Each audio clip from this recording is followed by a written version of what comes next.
Runecraft is a sacred power said to have existed since the dawn of mankind. The chosen ones born with runecraft defied the natural order with supernatural might. They reigned as leaders of all things. Under the rule of the chosen ones, the ancient people praised runecraft as a blessing bestowed by the gods. It was hailed as a miracle. However, among the countless runes in existence, there was one rune treated as a curse. This was the Asura rune. The scene shifts, and we see a boy with the Asura rune on his back running. The boy was heavily injured, and he had several arrows sticking out of him. He was running away from some people. The people asked him to stop. After seeing that he had gotten far away from them, they asked him to never show his face in their town. They called the boy a monster. The angry mob watched him as he ran into the snowfield. Even after getting away from the mob, the boy did not stop running. He didn't know where he was going, but he kept moving. He knew that he would die if he stopped moving. Since ancient times, those born with the Asura rune have always brought ruin to the world. At daybreak, the poor boy eventually collapsed out of exhaustion. He was bleeding out on the cold snow. Before he lost consciousness, he saw a blurry image of some people running towards him. The people seemed to be shocked to see someone covered in blood. Unfortunately for the boy, he couldn't move again. A man and his family moved close to him. The man asked his daughter and wife to use their runecraft to heal the boy. The poor boy lost consciousness before he could say anything. 7 years later, we are taken to a village. We see an old man and some people telling two men that there is no one with the Asura rune in their village. He reminded them that they have already looked through every shack in the village. He told them that it is time for them to get lost. The bald man and his comrade turned around. The bald man said that they are leaving. He told the old man that he is loud. After leaving the village, the two men went to report to their superior. The bald man informed him that there aren't any rune casters in the region. Their superior stretched out his hand and asked the bald man to move closer to him. When the man moved close to him, the superior shoved his hand into his body and crushed his intestines. The bald man spat out a large amount of blood. His comrade was shocked to see this. He screamed and called out to him. The superior watched as the bald man fell to the ground. He said that it is impossible for people like them, who have no runecraft or mana, to find his target. The being with the razor-sharp teeth said that he can smell it. He said that he can smell the reek of ruin. Later in the day, we see two people call out to some people known as Van and Linda. They told this two people that the two men are gone. Van and Linda came out of a tree trunk when they heard this. They were relieved to be finally able to catch their breath. The people that called out to them were the couple that saved our boy 7 years ago, and Linda is their daughter. The boy with long black hair is our protagonist. His name is Van. Van apologized to Linda's father for making the weird people come there again. The man smiled and told him that no one around there cares about that. His wife gently touched Van and Linda and told them that they are covered in dust.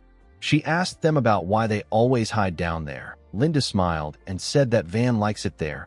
Van smiled and turned to the tree. He revealed to them that this is where they saved him 7 years ago.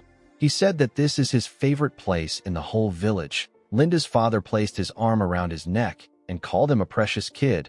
He turned to his wife and asked her about how the wedding preparation is going. She informed him that she is done.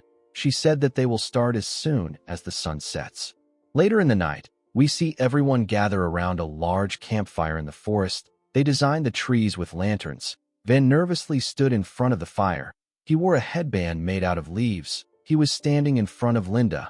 The girl seemed to be very happy.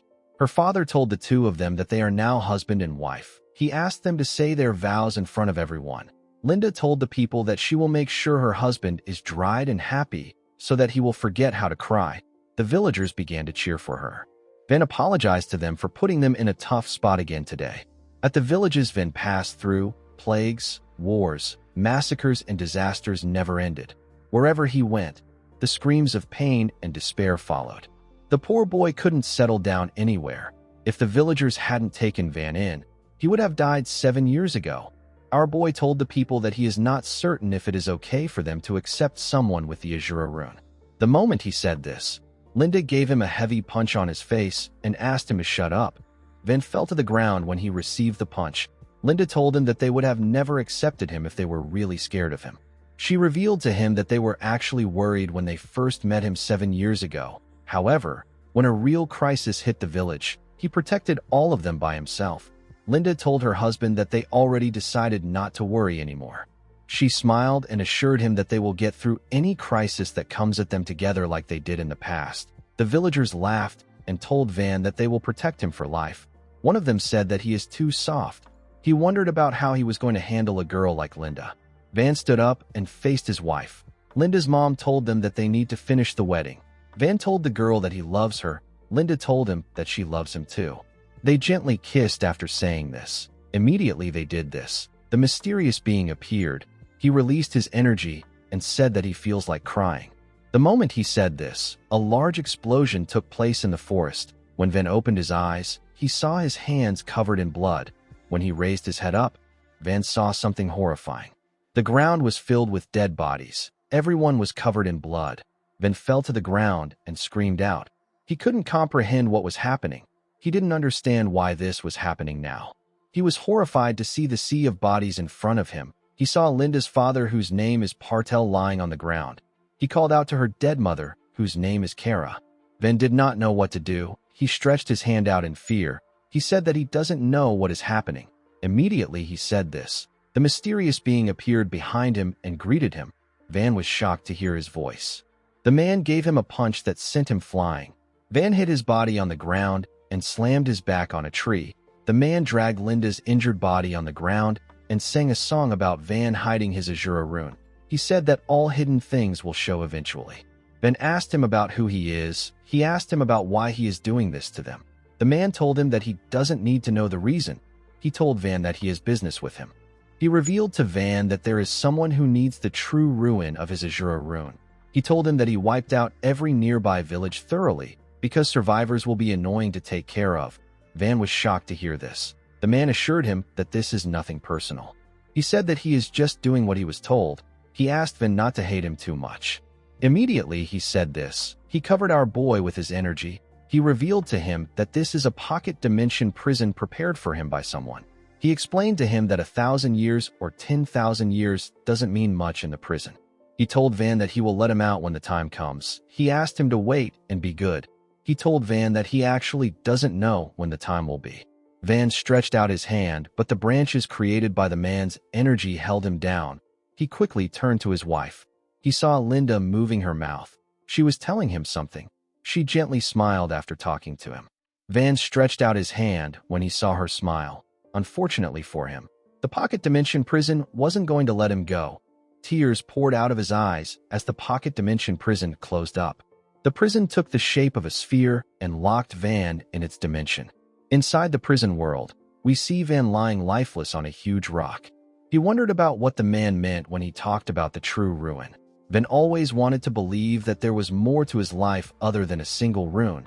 He realized that there was never a way out for him from the very start. He told himself that his very existence only brought ruin and death. He realized that there was never a way for him to escape this fate. He wondered if Partel, Kara, and Linda would have survived if he just accepted his fate a little earlier. For the first time in his life, he wanted to believe that things would be different. He wanted to try living a normal life. Van told himself that his vain hope and greedy wish killed everyone.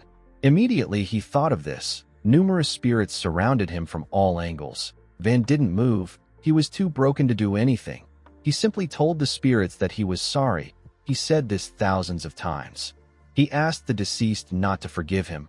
Inside his head, Van wondered if a god exists. He wondered why God would inflict such a cruel fate upon him. He quickly realized that he is wasting his time. He wondered about what the gods could do for him now. He was quite tired. He was in so much pain. He was tired of life. He closed his eyes and hoped that he would die peacefully. The moment he did this, he remembered his wife telling him that it is not his fault. Even though blood was pouring out of her eyes, Linda still smiled and told her husband that she will love him forever. Van opened his eyes when he remembered this. He pushed himself up. His shirt tore apart and his hair grew longer. He disagreed with Linda and said that this is his fault.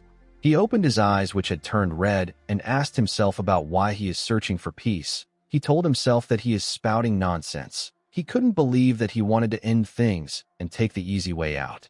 He raised his head and screamed.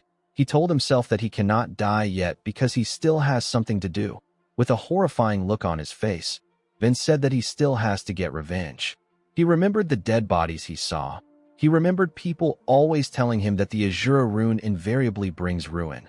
Van screamed and said that he doesn't care anymore. He said that no ruin can be worse than this.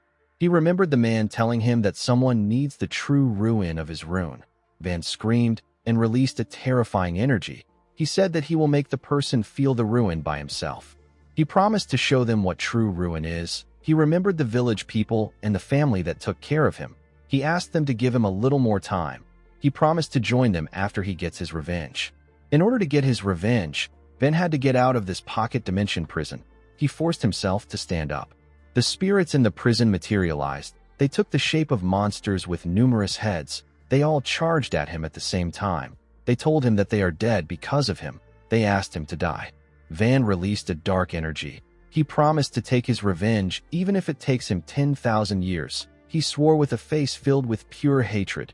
The moment he did this, Van began to fight the demons. He used his hand and leg to damage and kill them. 200 years later, we see Van still fighting the monster. He was still tearing them apart after 400 years.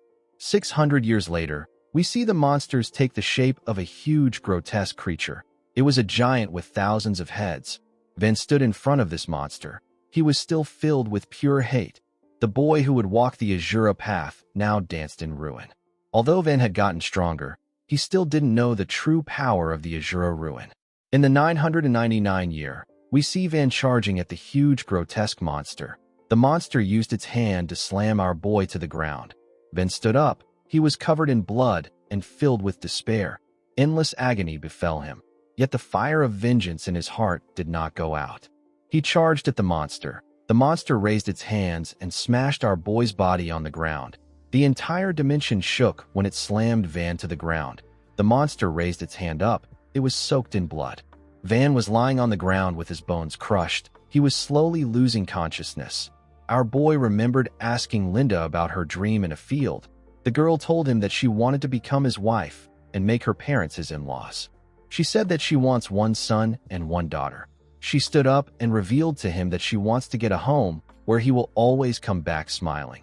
A gentle breeze blew and made the flowers move around her. Linda told him that she also wants to get a fence to keep him safe. She smiled and told Van that this is her dream. Van fully opened his eyes when he remembered this. The moment he did this, the true power of his rune got released. A crazy-looking demon smiled when this happened. Van screamed out in pain as his body pushed itself up. A dark energy got released from his body. His energy dragged some of the bodies on the ground and placed them on his body to create something. A huge explosion took place in the prison. When the smoke cleared up, we see Van in a new black armor. Our boy knew that this was the true power of ruin. The god of ruins, whose name is Asura, used the power of ruin to summon the armor known as helms. Van walked forward. He realized that no one would have died in the past if he had this power. He clenched his fist and took a stance. He smiled at the monster like a crazy person. He raised his hand and punched the air. His punch pierced the monster's stomach and sent it flying. It slammed its back on the ground. Van jumped and clenched his fist. He covered it with his energy. He activated the first manifested armament. He activated a technique known as Annihilation Fist through the armament. To use Annihilation Fist, Van is given a gauntlet imbued with the power to annihilate matter at the particle level. The destructive power of the technique depends on the user's mana. Van gave the monster a bone-shattering punch on its head. The monster grit its teeth, but it was unable to withstand Van's attack. Our boy crushed it with his fist and destroyed the ground. A large-scale explosion took place in the prison. In the outside world, we see a woman begging 3 bandits to spare her. She told them that she doesn't have any money. The bandits had already killed her husband. Their leader bent down and told her that he will simply take a few organs. The moment he said this, Van appeared behind him. Our boy's body was covered with different black lines which were left on him by his rune. He told the man that he has something to ask him. The leader turned around when he heard this. Van asked him about the year they are in. The man was surprised to hear this. He stood up and smiled. He placed his hand on Van's head and called him a curious young man. He told him that they are in the 1500 year. He asked him about why he is asking. Van didn't answer him. He was trying to calculate the time he spent in the prison. The man's comrade moved behind him and raised his weapon. The leader nodded at him when he saw this. The man slammed his mace on Van's head. Unfortunately for him, his mace shattered. Our boy wasn't even bothered about him. He realized that only 5 years has passed in the mortal world. The man was shocked to see what happened. The other bandits were also shocked to see what happened. With a scary look on his face, Van turned to the man who attacked him. He turned to the other two and gave them heavy punches. The men were unable to move. Van covered his fist with his gauntlet. He moved past the men and gave them light punches. However, these blows were too much for them. The upper halves of their bodies got blown away. Only their legs fell to the ground. The last man knew that he was dead. Van turned and called out to him. The man quickly answered him. With a smile on his face, our boy told the man that he has a question for him. On the continent of Aden, countless kingdoms have been founded there with the power of runecraft since ancient times. Among these kingdoms, there is a kingdom praised as the greatest kingdom in the history of Aden. This kingdom is the Zoe Kingdom. The Zoe Kingdom has dominated the continent as a hegemony for many years. They relied on their overwhelming military strength. The scene shifts, and we see Van showing the man an image of the mysterious man.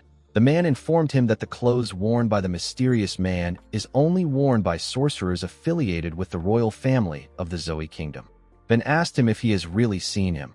The man who was hanging on a tree smiled with broken teeth and assured our boy that he has seen the mysterious man. He said that he can't lie. Van asked him to share more details with him. The man revealed to him that a mercenary named Kezarak visited the leader, whose name is Digiol, and gave them a request 5 years ago. Kezarak said that the request came from some big shot. He told the leader that the request is nothing special. He explained to him that he needs to find someone and clear a few villages. He assured him that he will pay him a lot of money. He asked him if he will take it. Although Kezarak said that it is a big shot, the bandits did not expect it to be a sorcerer from the Zoe Kingdom. There was no reason for them to refuse, so they accepted the request immediately.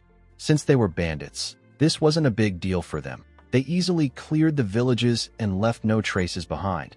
The man said that it was tough for them to burn all the corpses because there were so many. He told Van that they were still able to take care of them. After they were done with the job, Kezarak paid them and left immediately.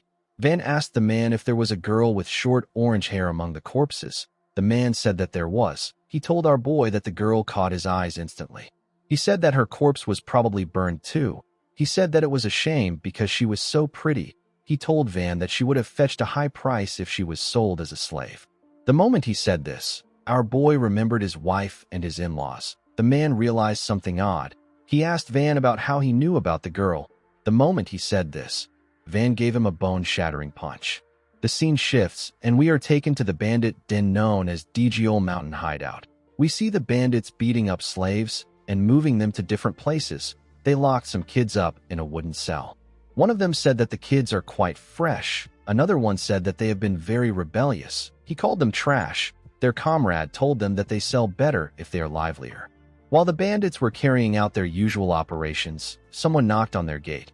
One of them quickly opened a small opening in the door. He saw the face of the man who received our boy's punch. The man said that he brought drinks. He asked the guard to open the gate quickly. The guard asked him about why he is so late. He told him that he has been gone for ages. He opened the gate and asked him if he brought back something awesome.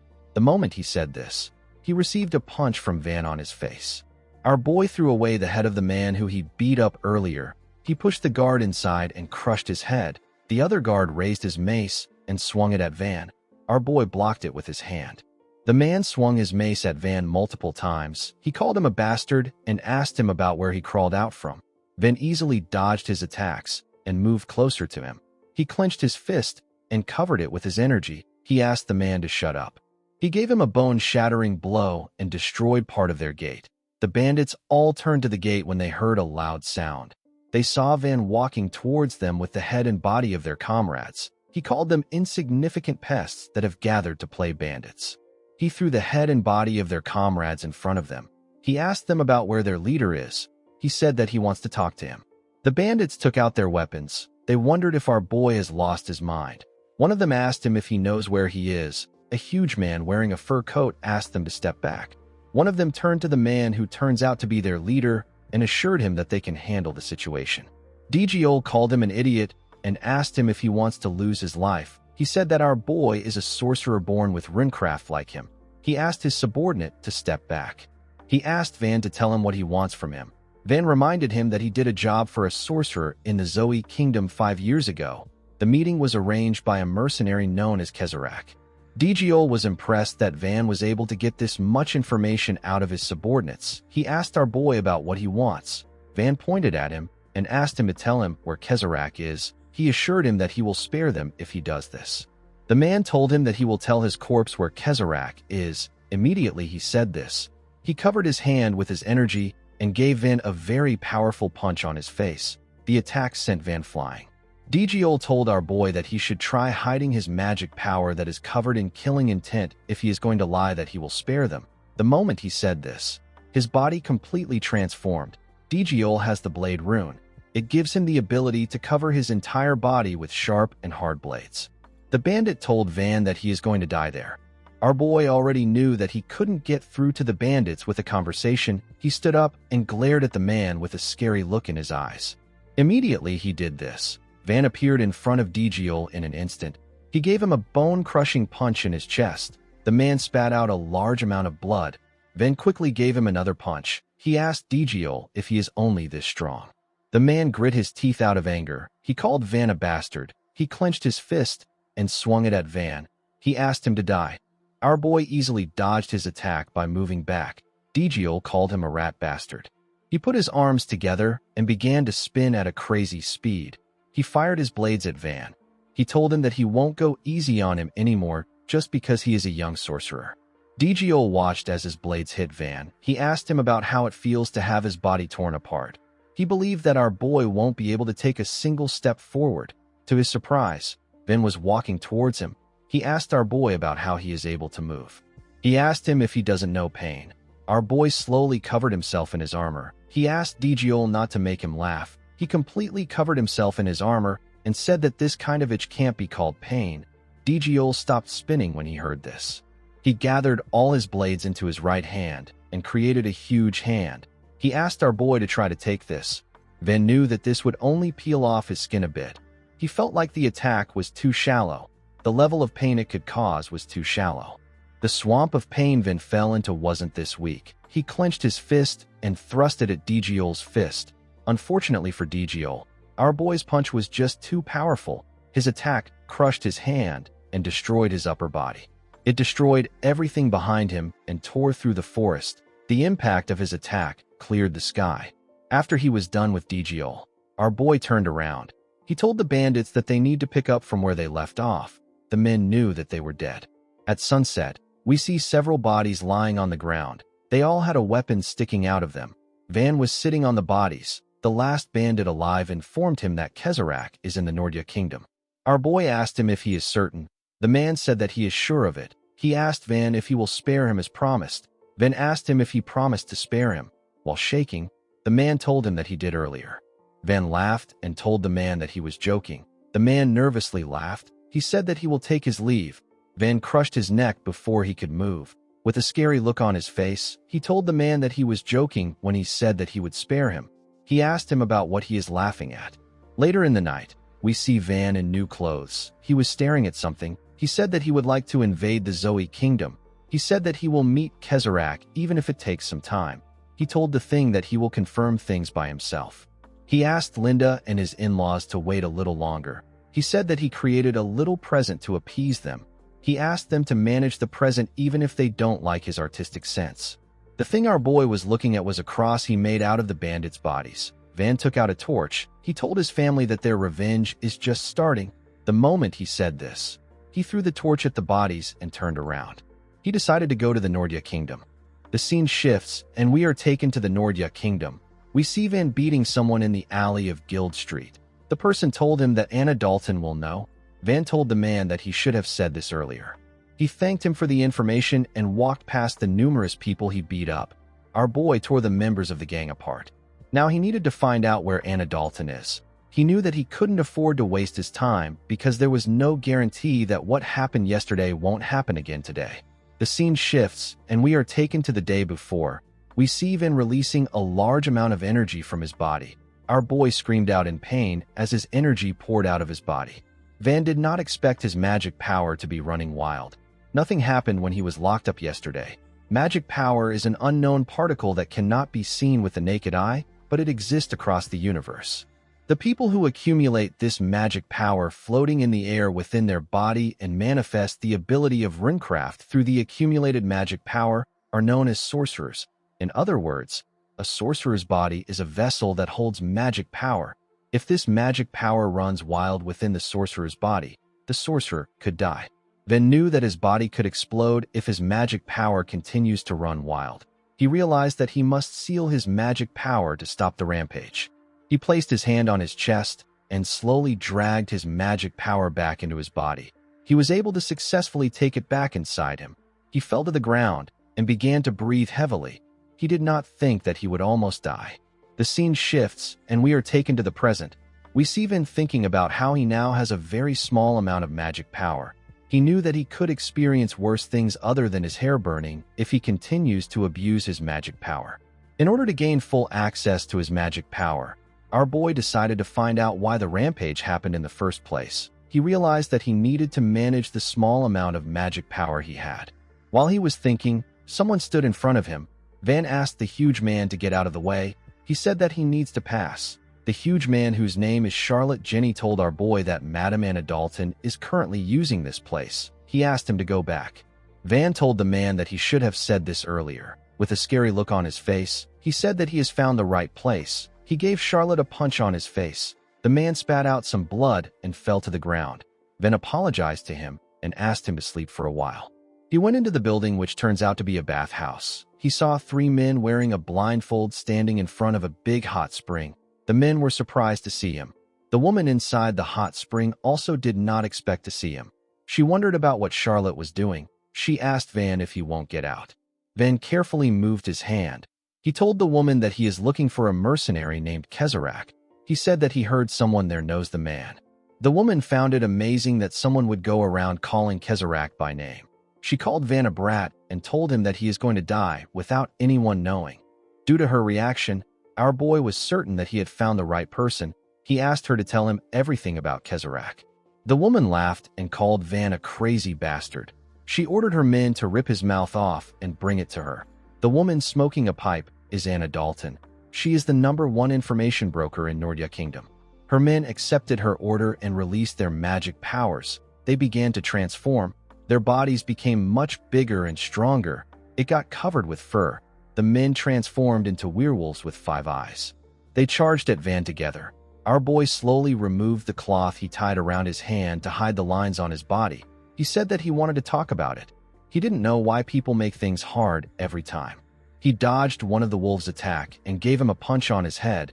He gave another one a powerful blow in his stomach. The attack sent the werewolf flying. Immediately he did this. The 3rd werewolf attacked him for the side. Our boy dodged the attack. The werewolf's hand hit the wall. Another one tried to hit Van from the side. Our boy was able to dodge it by moving back. He covered his hand with his energy and raised his head up to see the 2 werewolves.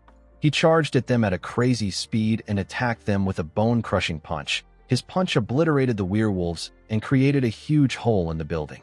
Van turned to Anna and asked her if she wants to have a peaceful conversation now.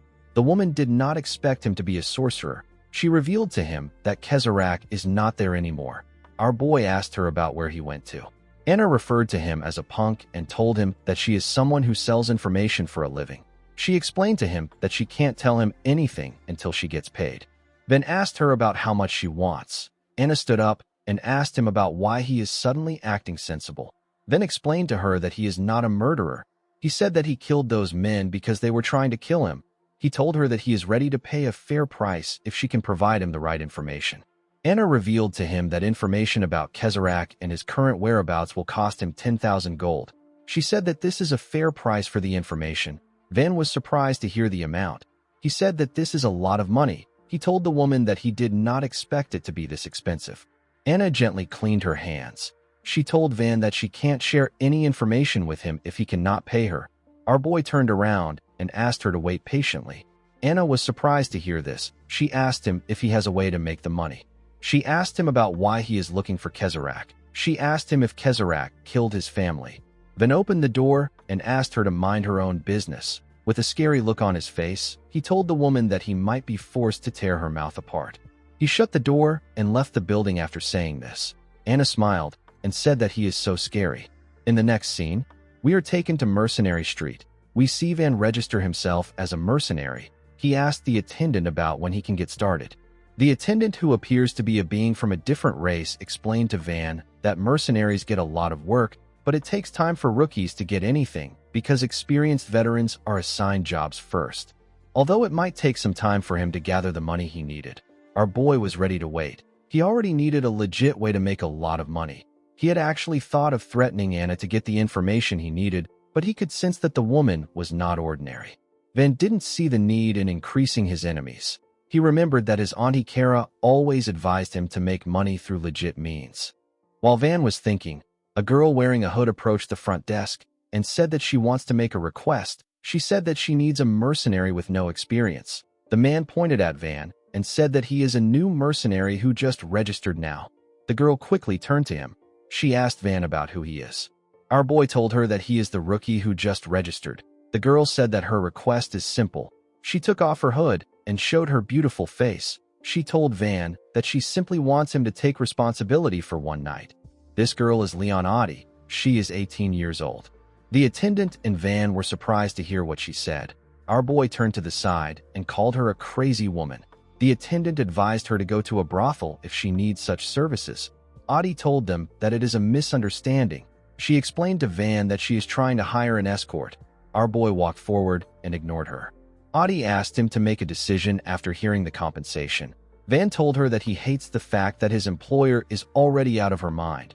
A huge fat man approached Audie and told her that he will take the job. He asked her about how much she wants to pay. Audie revealed to him that the pay is 10,000 gold. Van stopped walking when he heard this. Audie apologized to the man and told him that she can't hire a veteran with a well-known face like his. The man assured her that he is better than a rookie. Audie declined his offer. The man grabbed her hands and told her that he is better than Van. The woman asked him to let her go. The man was annoyed to hear this. He called her a frustrating young woman and told her that she should be thankful he is offering to take the job. Van moved close to him and referred to him as trash. He asked him to take his hands off the woman.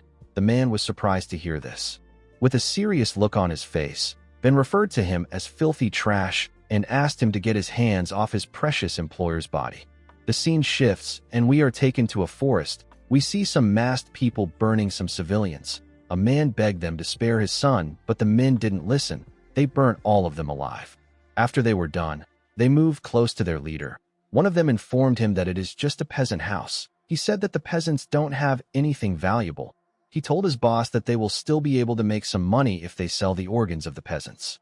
The man from a different race asked his subordinate to do as he wishes. He asked him about the job they took yesterday. He asked him if they will be snatching a daughter of the Leon household. The man told him that he is correct. The leader asked him to pick the 3 best men and keep them on standby. With a smile on his creepy face, the leader asked the man to hang the young boy he tortured. The boy was bleeding from every part of his body, and he had wires sticking out of him. The subordinate said that he will have the men on standby immediately. The leader asked him not to do it again. He activated his rune and used it to raise the man. While struggling to gain control of his body, the man asked his leader, whose name is Merkel, if he did something wrong. Merkel told him that he did nothing wrong. He said that the boy he played with is not enough to satisfy him. He smiled with his razor-sharp teeth and told the man that it will be perfect if he dissects him and hangs him next to the boy. The man screamed out in pain. The scene shifts and we see Van eating some steak. Audie was sitting in front of him. She seemed to be worried. She slammed her hand on the table. Van did not know why she did this. He asked her if the food does not suit her taste. Audie was shocked to hear this. She asked him about how he can swallow food like that. She asked him to stop using a person as a chair. Our boy was using the fat man that he beat up earlier as a chair. He asked Audie if she doesn't want to try using the man as a chair too. The woman said that she doesn't. She asked Van to let him go. She remembered how Van easily beat up the man. Our boy kicked him several times and asked him not to splash his bodily fluid on his precious employer. Audie had to be the one to hold him back. She told him that the man was going to die. The man begged our boy to spare him. Although our boy was rough, he was a skilled newbie with no paper trail. He was the perfect mercenary that Audie needed. Van got a chair and sat properly. He said that his other chair was comfy. Adi asked him not to treat people like objects. Our boy decided to get to business. He asked Adi about how far he has to take her as an escort. The woman told him that he is guarding her to the border of the Awana kingdom. She said that they will cut through the forest so that they can get there in a day. Van found it odd that she would spend 10,000 gold on a simple escort. He told the woman that he has a bad feeling that this ties to something dangerous. He glared at her and said that this might involve some powerful house or a fugitive. He asked her to share her identity with him. Adi revealed to him that she is the daughter of a somewhat wealthy man. She said that her father dotes on her a lot. Van wasn't convinced. He moved his face close to hers to see if she was lying. Adi told him that she can hire someone else if he is really suspicious. Our boy quickly moved away from her. He told her that he can never be suspicious of his precious employer. Adi was shocked to see how his attitude changed. Van asked her about when she would like to leave. Adi said that it will be good to leave early. Van told her that they can go now. Adi was surprised to hear this. Our boy said that he doesn't want to waste his client's valuable time. Adi did not expect to hear this. In the next scene, we are taken to the Gaseolso Mountains. We see our boy and Adi walking through the forest. The woman mentioned that they are halfway through the forest. Adi was relieved to see that everything was going well. She wondered if she even needed to hire a mercenary. The moment she thought of this, Van asked her to stop. Adi was surprised to hear this. She asked him if something is wrong. Van asked her to be quiet. He could feel magic power in the area. Magic power is also known as mana. Our boy closed his eyes and focused on his senses. He could feel the energy of 3 people sprinting towards them. He quickly realized that they were 4. He could sense Merkel's presence. He was certain that the man was dangerous. Merkel sensed Van's presence. He raised his hand and told our boy that peeking is bad. He fired an attack at him. Van quickly opened his eyes. He grabbed Adi and jumped back. Merkel ordered his men to capture the Leon family's daughter. Adi asked Van about what happened. Our boy explained to her that it was simply a warning shot. He said that the real one is coming. The moment he said this, he turned to the side. He saw Merkel's men coming towards them. 2 men attacked Van with their blades. Our boy blocked the attacks with his hands. The 3rd man quickly moved close to Adi. He wanted to grab her. Van sensed his presence. He pushed the other 2 back and gave the man a heavy kick in his chest. The kick crushed his body. The man fell to the ground and lost consciousness. The other 2 assassins quickly swung their blades at Van.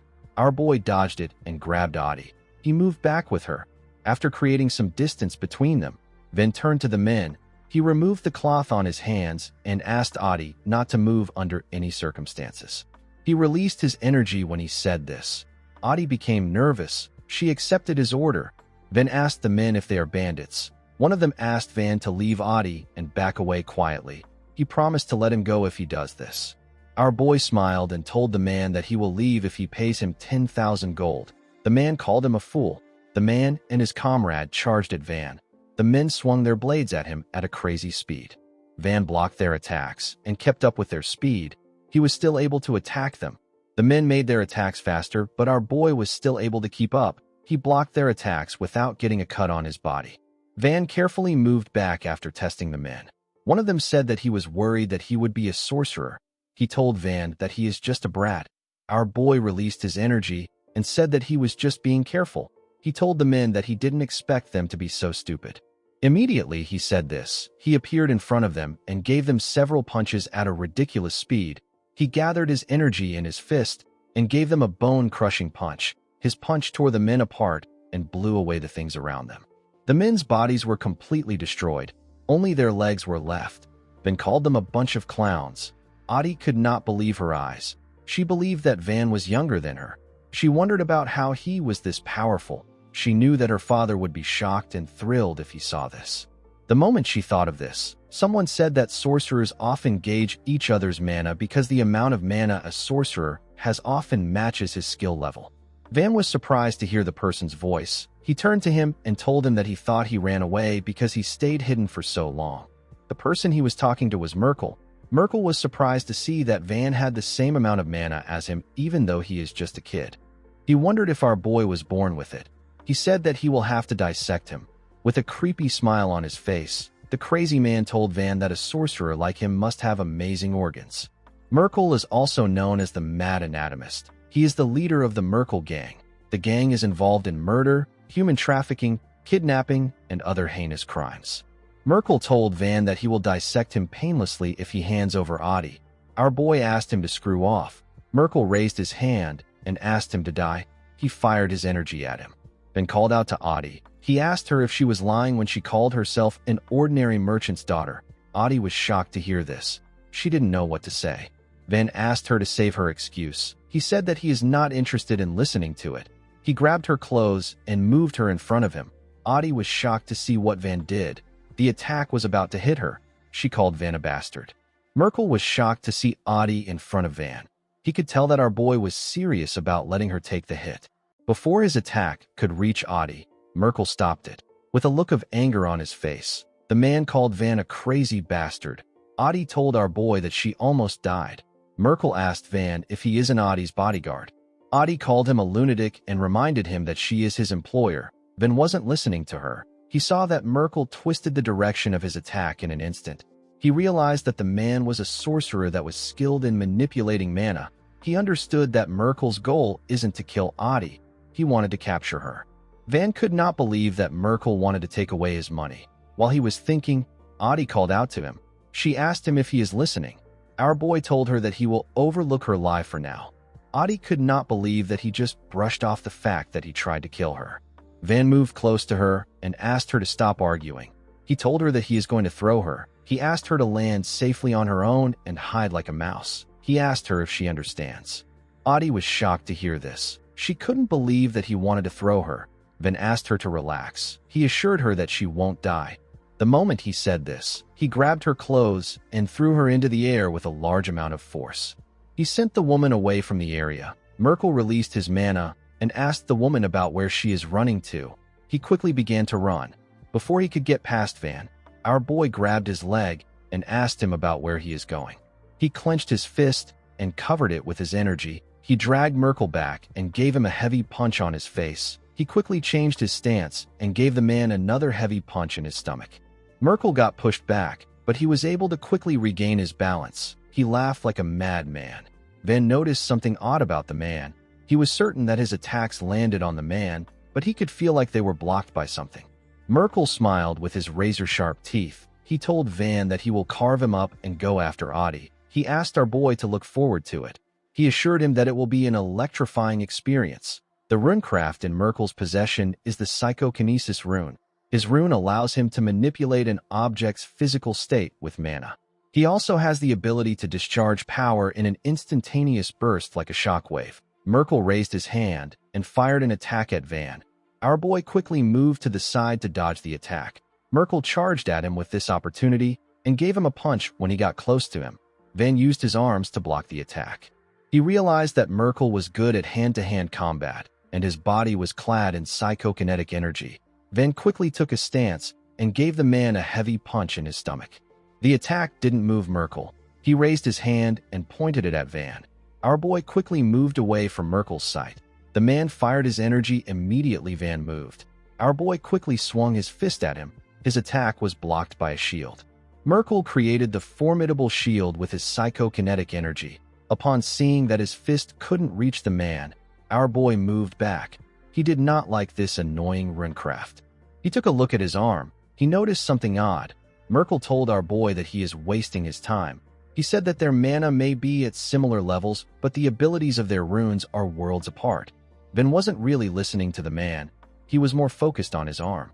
Merkel told him that he can take him in if he wants to work for him. He assured Van that he can earn several times the amount that Adi is offering him if he works for him. Van revealed to him that Adi agreed to pay him 10,000 gold. Merkel laughed when he heard this. He revealed to Van that they can get this kind of chump change by attacking 2 villages. He told our boy that he is getting paid a small amount for his skills. With a scary tone in his voice, Van asked him about what he means by attacking villages. With a smile on his face, Merkel said that he is involved in things like assassination, kidnapping, robbery, and human trafficking. He said that they do everything without asking questions and make a lot of money. He asked Van if he is interested. Our boy smiled when he heard this. He began to laugh like a crazy person. Merkel believed that Van was laughing because he liked what he heard. He said that he is such a good judge of character. Van released his mana.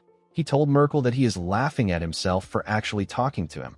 The man was surprised to hear this. Van took a stance. He couldn't believe that he was actually having a conversation with a worthless vermin. With a scary look on his face, he told Merkel that he has decided to tear his limbs apart until he is unrecognizable. Merkel was annoyed to hear this. He called Van an insolent bastard. He couldn't believe that Van was acting like this when he offered him an opportunity. Before he could do anything, our boy appeared in front of him. He began to punch his shield. Merkel asked him about what he is doing.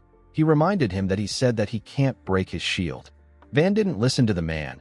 He made his punches faster. He began to slowly push Merkel back. His attacks gradually became stronger. His punches began to crack the shield. He was able to completely shatter it.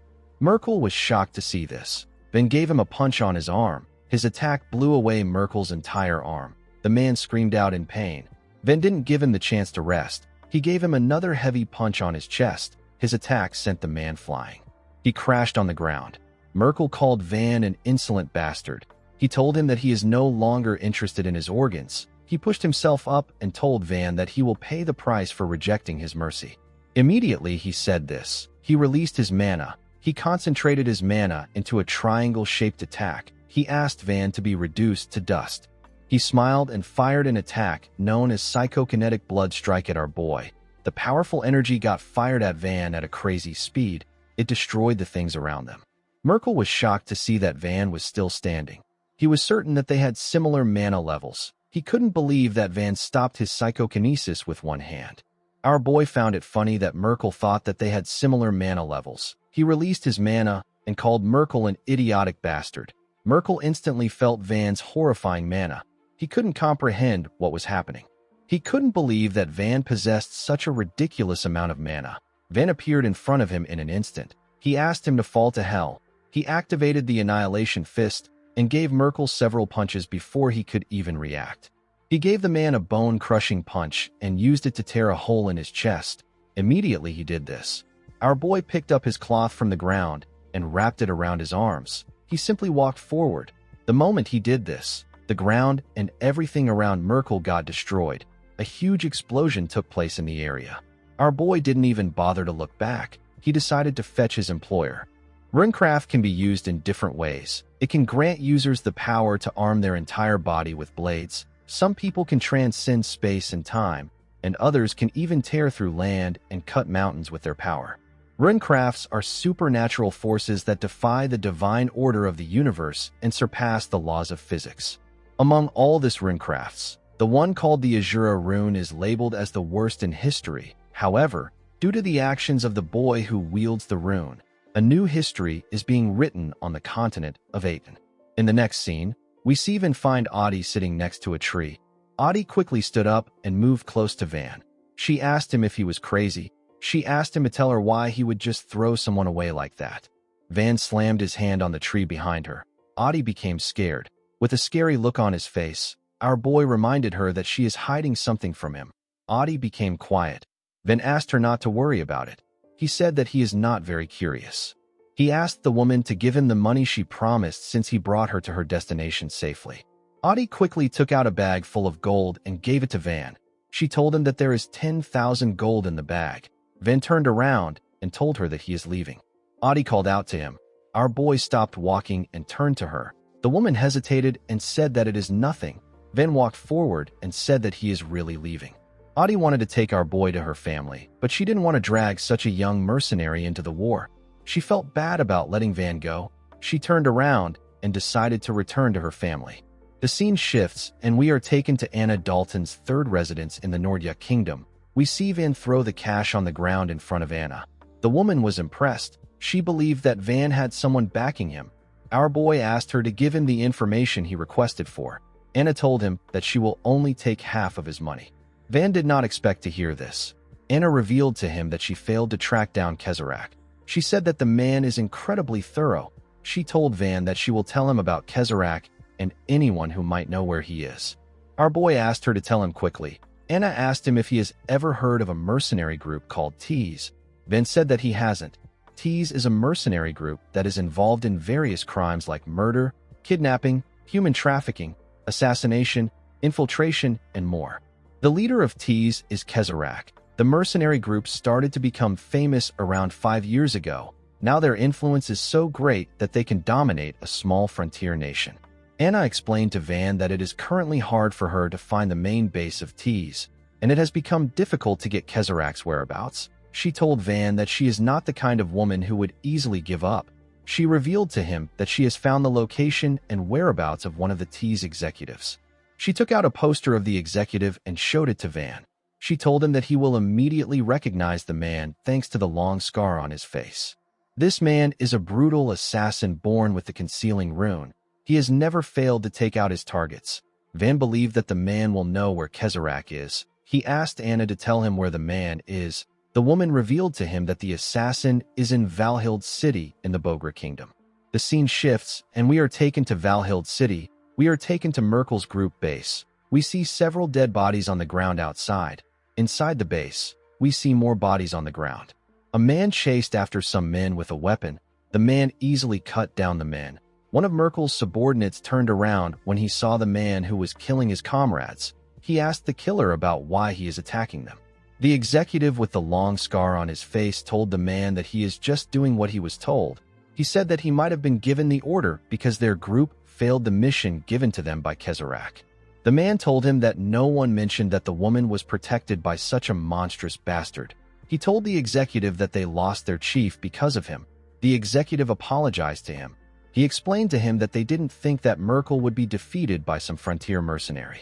The man couldn't believe that the assassin killed almost all of them because of a single failure. The assassin asked the man to think of it as punishment. He told him that they are both low-level killers. The man laughed when he heard this. He asked the assassin to screw off. Immediately he said this. He ordered the rest of his men to attack the assassin. The men quickly jumped out of hiding and charged at the assassin. The man told the assassin that he will be the one to die there. He raised his hand and activated his rune. The man uses the touch rune. It allows him to create a huge hand made of mana that can be freely manipulated. The moment the man activated his rune, he used the huge hand to hold the assassin down. He let his comrades get close to the assassin. Before they could swing their blades at him, the assassin apologized to them for what he was about to do. Immediately he did this. He activated his concealing rune and disappeared. Everyone was shocked to see this. They couldn't believe their eyes. The assassin appeared behind the man using the rune in an instant. The man quickly turned around when he sensed his presence. He realized that he was screwed. A while later, we see the assassin walk out of the building. He saw a man waiting for him outside. The man asked him if he has taken care of everything. The assassin asked the man if he cannot see that he is covered in blood. He told him that he can go inside to check by himself. The man said that he cannot do such a thing. He told the assassin that he must have handled it as clean as he usually does. The assassin asked him to get lost if he has confirmed everything. The man informed him that an investigation is being carried out on the mercenary who killed Merkel. He told him that the mercenary has black scars around his eyes and neck, due to the fact that the man was telling him about Van. The assassin asked him if our boy is now a target. The man laughed and told him that he is correct. He told the assassin that this is why Kezerak won't let him go. The assassin asked him to shut up. The man said that he will inform Kezerak about what happened today. After saying this, he disappeared. After the man left, the assassin took out a cigarette and placed it in his mouth. He looked at the moon and thought about how Van has black scars on his eyes and neck. The scene shifts, and we are taken to Anna's house. Van said that the Bogra Kingdom is close by. He told Anna that he has one more question.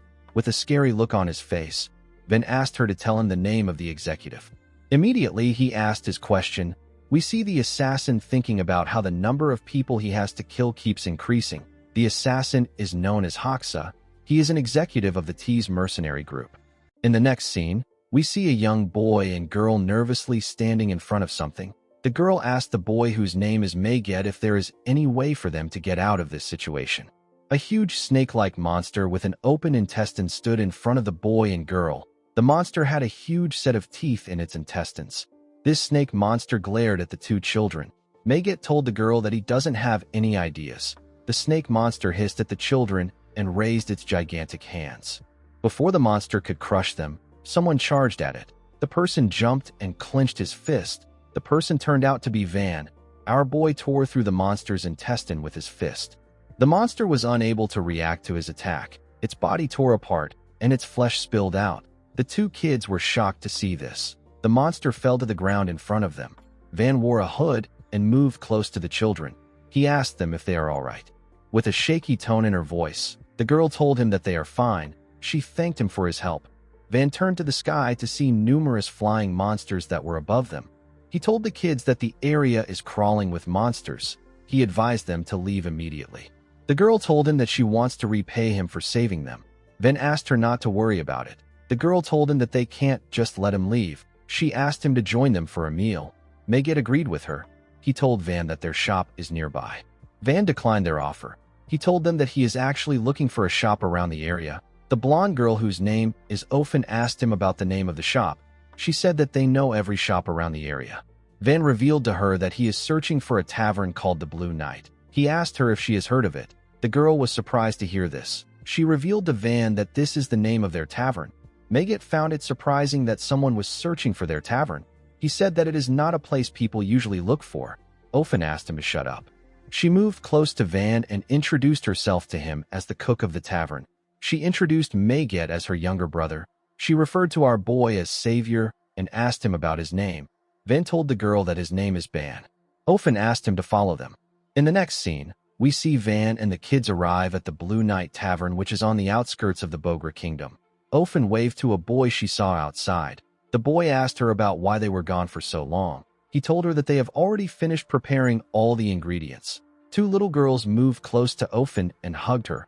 Ofen apologized to the boy and informed him that they ran into a monster on their way back. The boy was shocked to hear this. He grabbed her shoulder and asked her if they are all right. Ofen assured him that they are fine. She told him that a kind person saved them. The boy asked her about what she means. Ofen turned to Van. She asked the boy to greet him. She introduced Van to the boy, whose name is Hosea. She revealed to him that our boy was on his way to their shop. Hosea was surprised to hear this. He asked her about why Van wants to come to the Blue Knight. Ofen asked him to shut up. Our boy went into the well-maintained tavern with the kids. Ofen asked him to seat anywhere he likes. Van asked her if the place is run by kids. The girl turned to him and told him that they actually live there. Van curiously asked her about what she means. Ofen revealed to him that they are not a real family. She said that they came from different kingdoms. She said that the little girls, whose names are Lily and Ein, lost their parents in the war. Hosea's village got destroyed by monsters, and Megat's family were killed by mercenaries. These children should have been dead a long time ago, but they were saved by a man. The man was the one who brought them there and took care of them. Ofen said that the man is the owner of this tavern and their first savior. She wondered about where he was. Hosea said that the owner is probably sleeping because he got back from work late yesterday. Ofen said that she will wake him up. She asked Van to make himself at home. As she walked towards the stairs, she wondered why their savior was sleeping when they have a visitor. She went into the man's room and called out to him. She asked him about how long he plans on sleeping. The man gently moved and asked her to give him a little more time. Ofen asked him to get up in order for him to calm Megat down.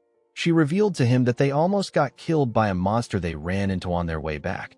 She said that Megat is probably shaken up. The man quickly jumped out of the bed. He asked her if she is all right.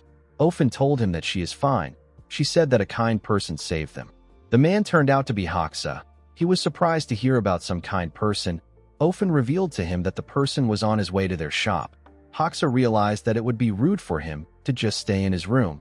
He decided to greet Van. Ofen told him that this is a good idea. He went downstairs with the girl. Ofen pointed at Van when they got downstairs. Hoxa walked up to our boy and told him that he heard about how he saved the kids. He thanked Van for his help. Van told him that he was simply passing by. He said that things took an interesting turn of events.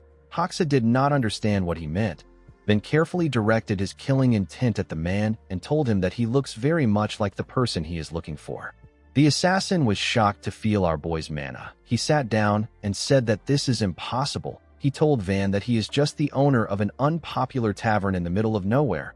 Our boy revealed to him that an informant told him that the owner of the tavern is an amazing cook. Hoxa understood what he meant. He said that he did not expect to get a referral. Van told him that he would like to see his skills by himself. Hoxa told him that the children tend to get rowdy when he is in the kitchen. He said that they will disturb his rest. Van suggested that they meet early in the morning tomorrow if he is worried about the children. Hoxa said that the children will be fast asleep around that time. He accepted Van's offer. Van told him that he will sleep early tonight. The man told him that he made a wise decision. He moved close to Ofen and asked her to show Van to a spare room.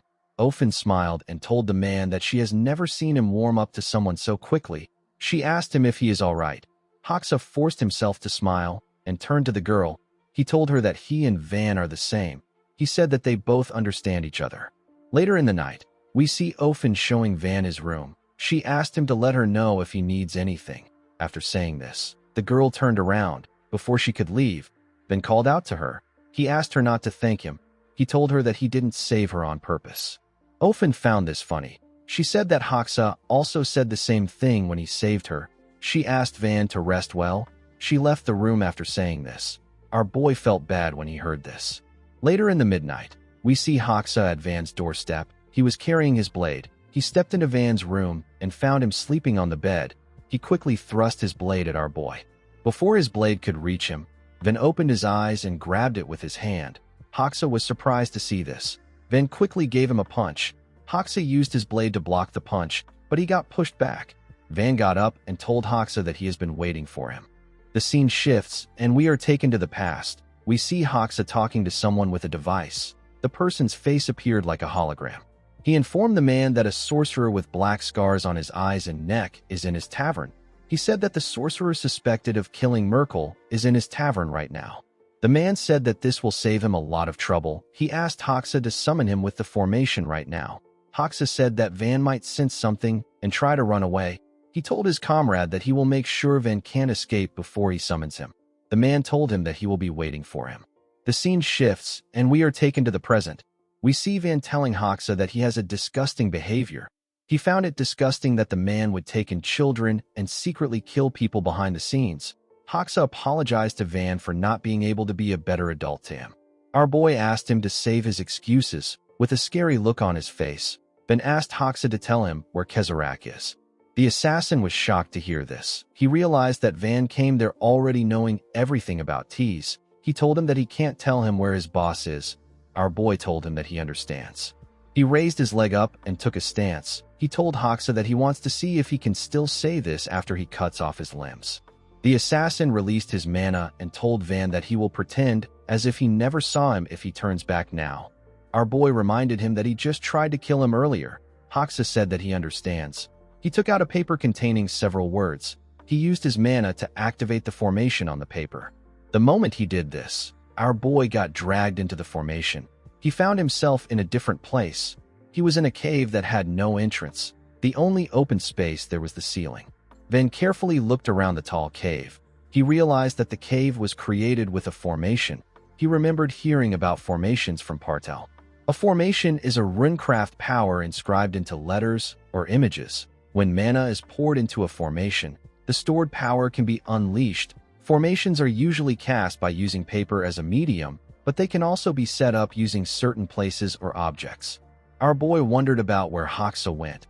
He wondered if he ran away. Immediately he thought of this. Hoxa swung a blade at his head. Van was able to dodge the blade, but he got a cut on his cheek. He sensed mana in the blade that he dodged. He quickly moved back to dodge multiple slashes. He created some distance between himself and the blade. He charged at the location. He sensed Hoxa's presence and thrust his fist at it. His hand destroyed the wall, but he wasn't able to reach the assassin. Our boy noticed that the man's presence has vanished again. The moment he thought of this, the assassin appeared next to him and advised him not to turn his back on his opponent. Van was shocked to hear his voice. Hoxa thrust his blade at Van. Our boy was able to dodge it by bending his head. He quickly jumped back in order to create some distance between himself and the assassin. He realized that he can't see Hoxa with his naked eyes, and he can't sense his presence. He couldn't even hear a sound in the cave. He knew that this was Hoxa's runecraft. The assassin stood at the top of the ceiling. He put another blade on his other arm and put them together. The assassin uses a concealing rune. It allows him to erase his presence completely. Hoxa activated his rune and charged at Van from above.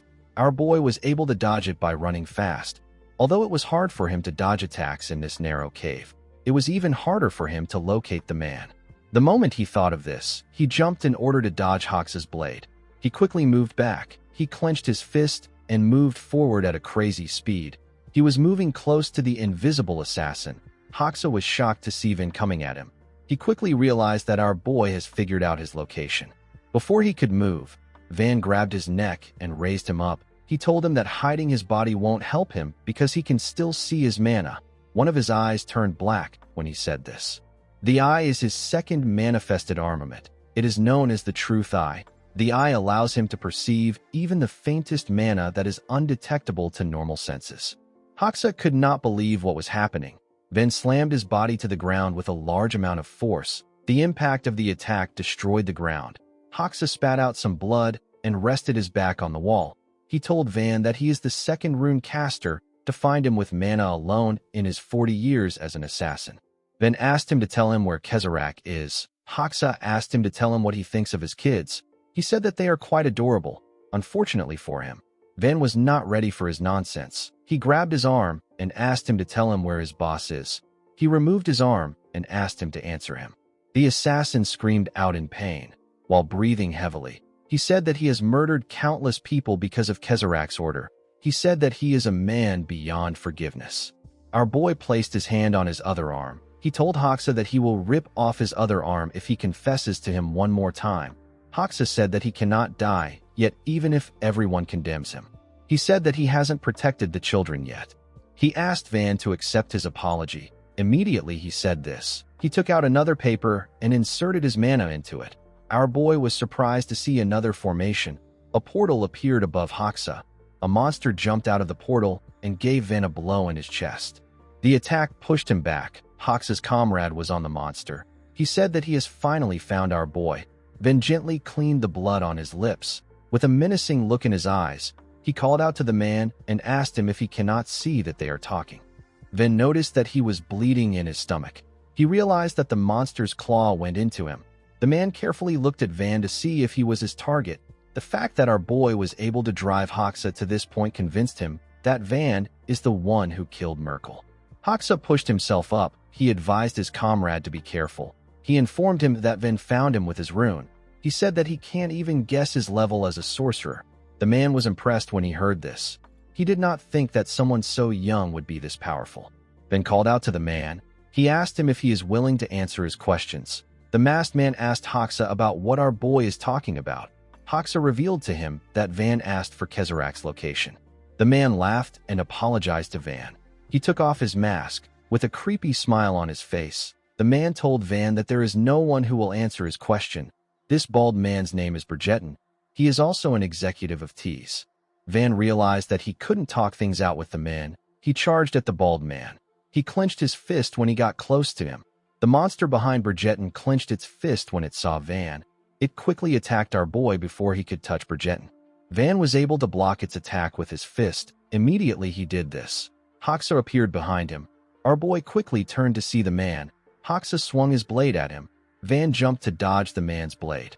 The monster's fist hit the ground when Van went up. Our boy clenched his fist and swung it at the monster while he was in the air. The monster raised its hand to block his attack. Van told it that it is not wise to block his attack. Immediately he said this. He slammed the monster's hand to the ground and destroyed it with his punch. The monster screamed out in pain.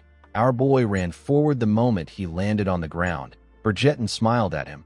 He told him that he has achieved remarkable things as a young sorcerer. He gathered his mana in his hand and asked Van to tell him what he will do next. He revealed to him that the amount of monsters he controls is not limited to one.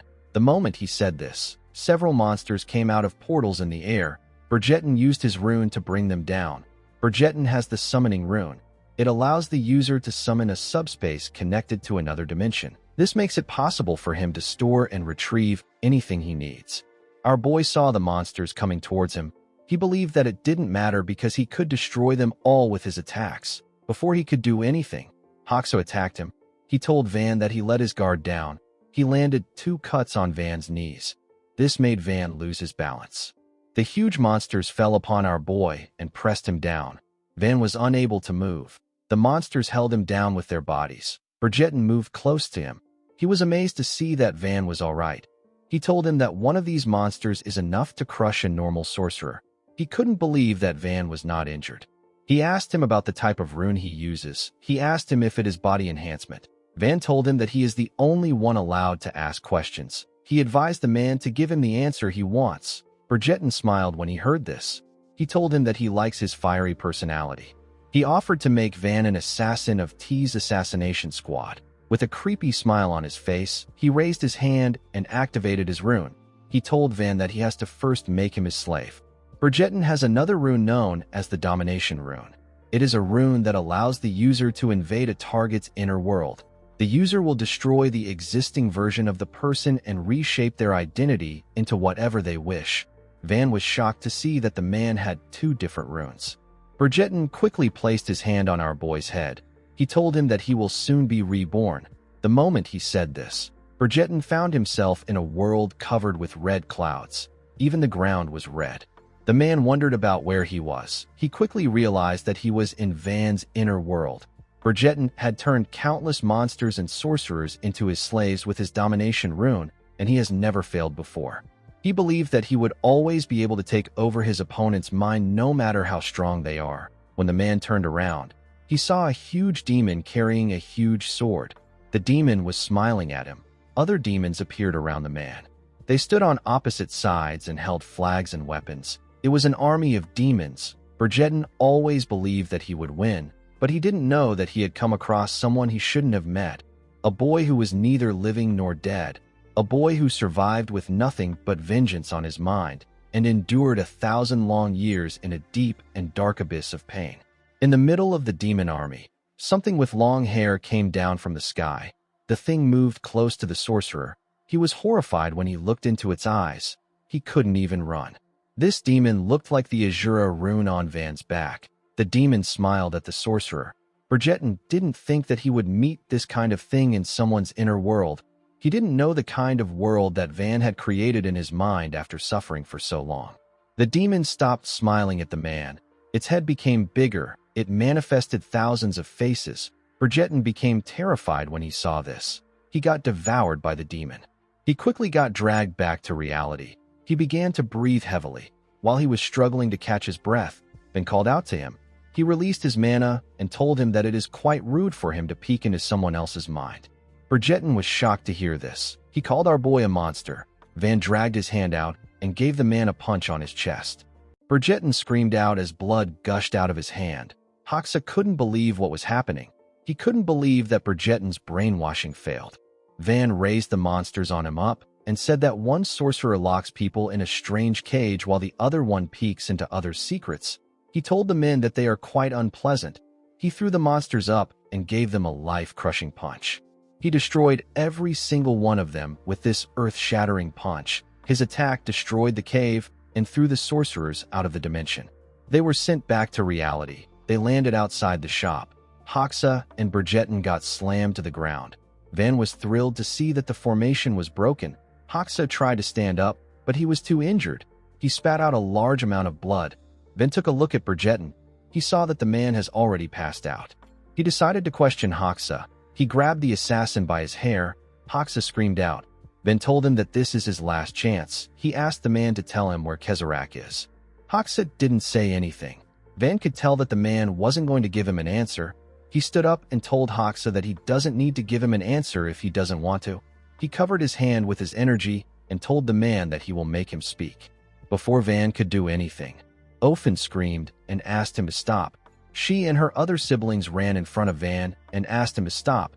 They asked him not to kill Hoxa. The assassin was shocked to see this. He asked the children about what they are doing. Ofen begged our boy to spare their savior. Van explained to her that he doesn't plan on killing Hoxa yet, but he might die during the interrogation. With a scary look in his eyes, Van asked the kids to get lost if they don't want to die too. Hosea charged at our boy and hit him in the leg. He asked Van to stop. Ofen called out to the boy when she saw this. The boy held Van's hand. Van asked him about what he is doing. He asked him if he is not going to let him go. Hosea begged Van to leave them alone. Hoxa begged his children to run away. The children told him that they are not leaving him. Van was annoyed to see what was happening. He asked the children if they are joking with him right now. He pushed Hosea to the ground and took a stance. Ofen called out to her brother when she saw this. With a scary look in his eyes, Van told the boy that he will kill him first if he is prepared to die. Hosea quickly raised his hands up. Before Van could do anything, Bridgerton raised his hand up and released some energy, then quickly turned to him. The sorcerer activated his summoning rune and used it to open a portal that released a monster's claw-like tentacles. Van quickly put his hands together to protect himself. He didn't think that Bridgerton would still be alive. To his surprise, the tentacles avoided him. Van did not expect this. He instantly realized that Bridgerton wasn't aiming for him. He was aiming for Hoxa and the children. The monster used its claw-like tentacles to stab Hoxa and his kids. Van quickly charged at Bridgerton. The sorcerer smiled at our boy. He knew that he wouldn't reach him. He used his summoning rune to place himself in his own world before Van could reach him. Our boy was only able to feel his mana.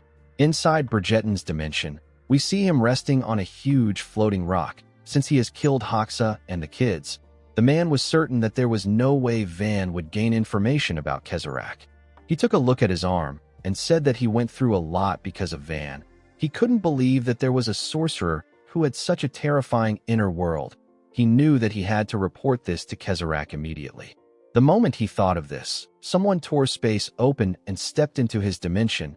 Bridgerton instantly knew who it was when he felt his energy. His body got covered with sweat as he turned around. Van placed his hand on the man's head. With a nervous look on his face, Bridgerton asked Van about how he got into his dimension. Our boy revealed to him that there was a tiny passageway in space leading to his dimension. He explained to Bridgerton that he injected his mana into the space and forcefully tore through it before it could close. Van told the sorcerer that he should have properly locked his door. He said that he is sick of dimensions. Bridgerton knew that he was screwed. Van asked him not to worry. He told him that he doesn't intend to kill him yet. He told Bridgerton that he has to answer his questions since he has killed Hoxa. He assured him that he will take him out in a month's time. Immediately he said this, Van's head transformed into a horrifying creature with several heads. He asked Bridgerton to stay there for a bit. This ability is the third armament. It is known as Gluttony's Pocket. It allows the user to devour living creatures that possess mana. The only limitation is that it can't devour creatures who possess more mana than the caster. The heads morphed into a gigantic head. The head used its tongue to grab Bridgerton. The man screamed and said that he doesn't want to go back into Van's world. He begged our boy to forgive him. Unfortunately for him, he got swallowed. After he swallowed the sorcerer, our boy's head slowly returned to normal. He stepped out of Bridgerton's dimension. He noticed that Gluttony's Pocket consumes a lot of mana. He realized that it was quite risky for him to use it. He fell on his knees and tried to catch his breath. He looked around and saw the bodies of the kids lying on the ground. He wondered if everyone was dead. Since he had secured a hostage who would provide necessary information, Van decided to leave the place and recover his mana. The moment he turned around, Hoxa asked him to wait.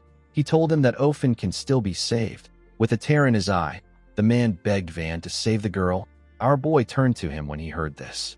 In the next scene, we see a man standing over Hoxa's body. The man said that a fierce fight took place in this place. His comrade picked up Bridgerton's arm and told him that Bridgerton lost his arm.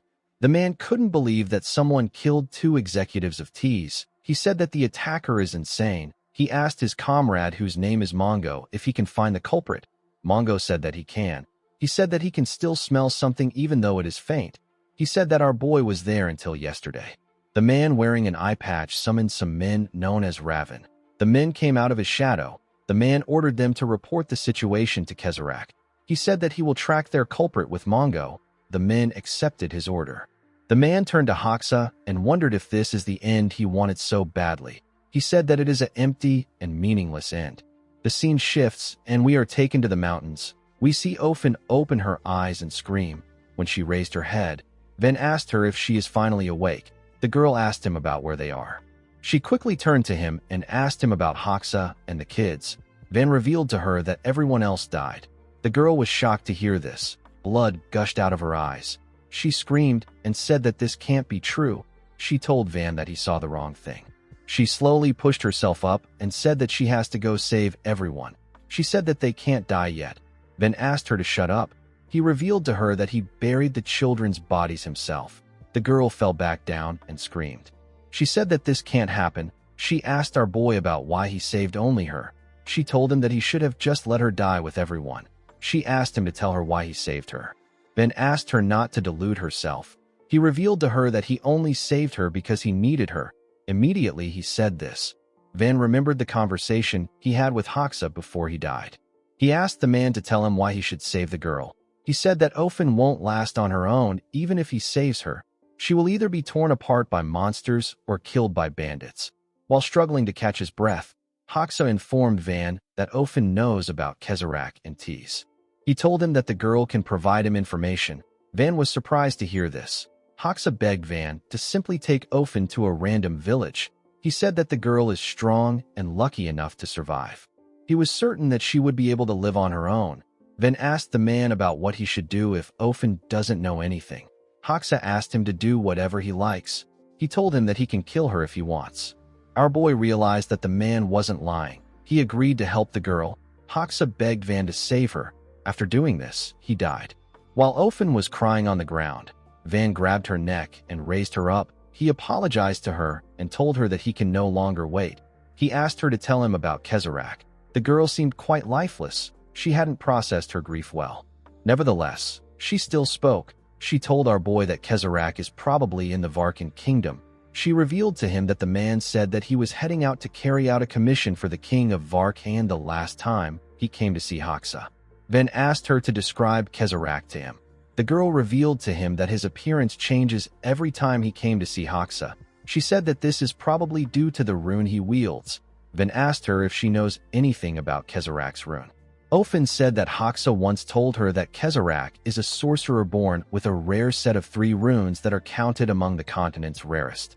Van did not expect the man to possess 3 runes. He knew that Kezarach was going to be hard to deal with.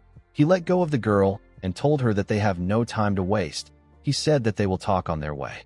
Ofen asked him about where they are going. Van revealed to her that he made a deal with Hoxa to take her to a safe village. He told her that this is also his way of repaying her for the information. Ofen was shocked to hear about the deal Hoxa made on her behalf. Van turned to her and asked her to get up. He told her that they are leaving immediately. The girl quickly got up. She stepped out of the cave with Van. She used her hand to block her eyes from the sunlight. Immediately, her eyes adapted to the sunlight. The girl saw something shocking. She saw a huge rock in front of the cave.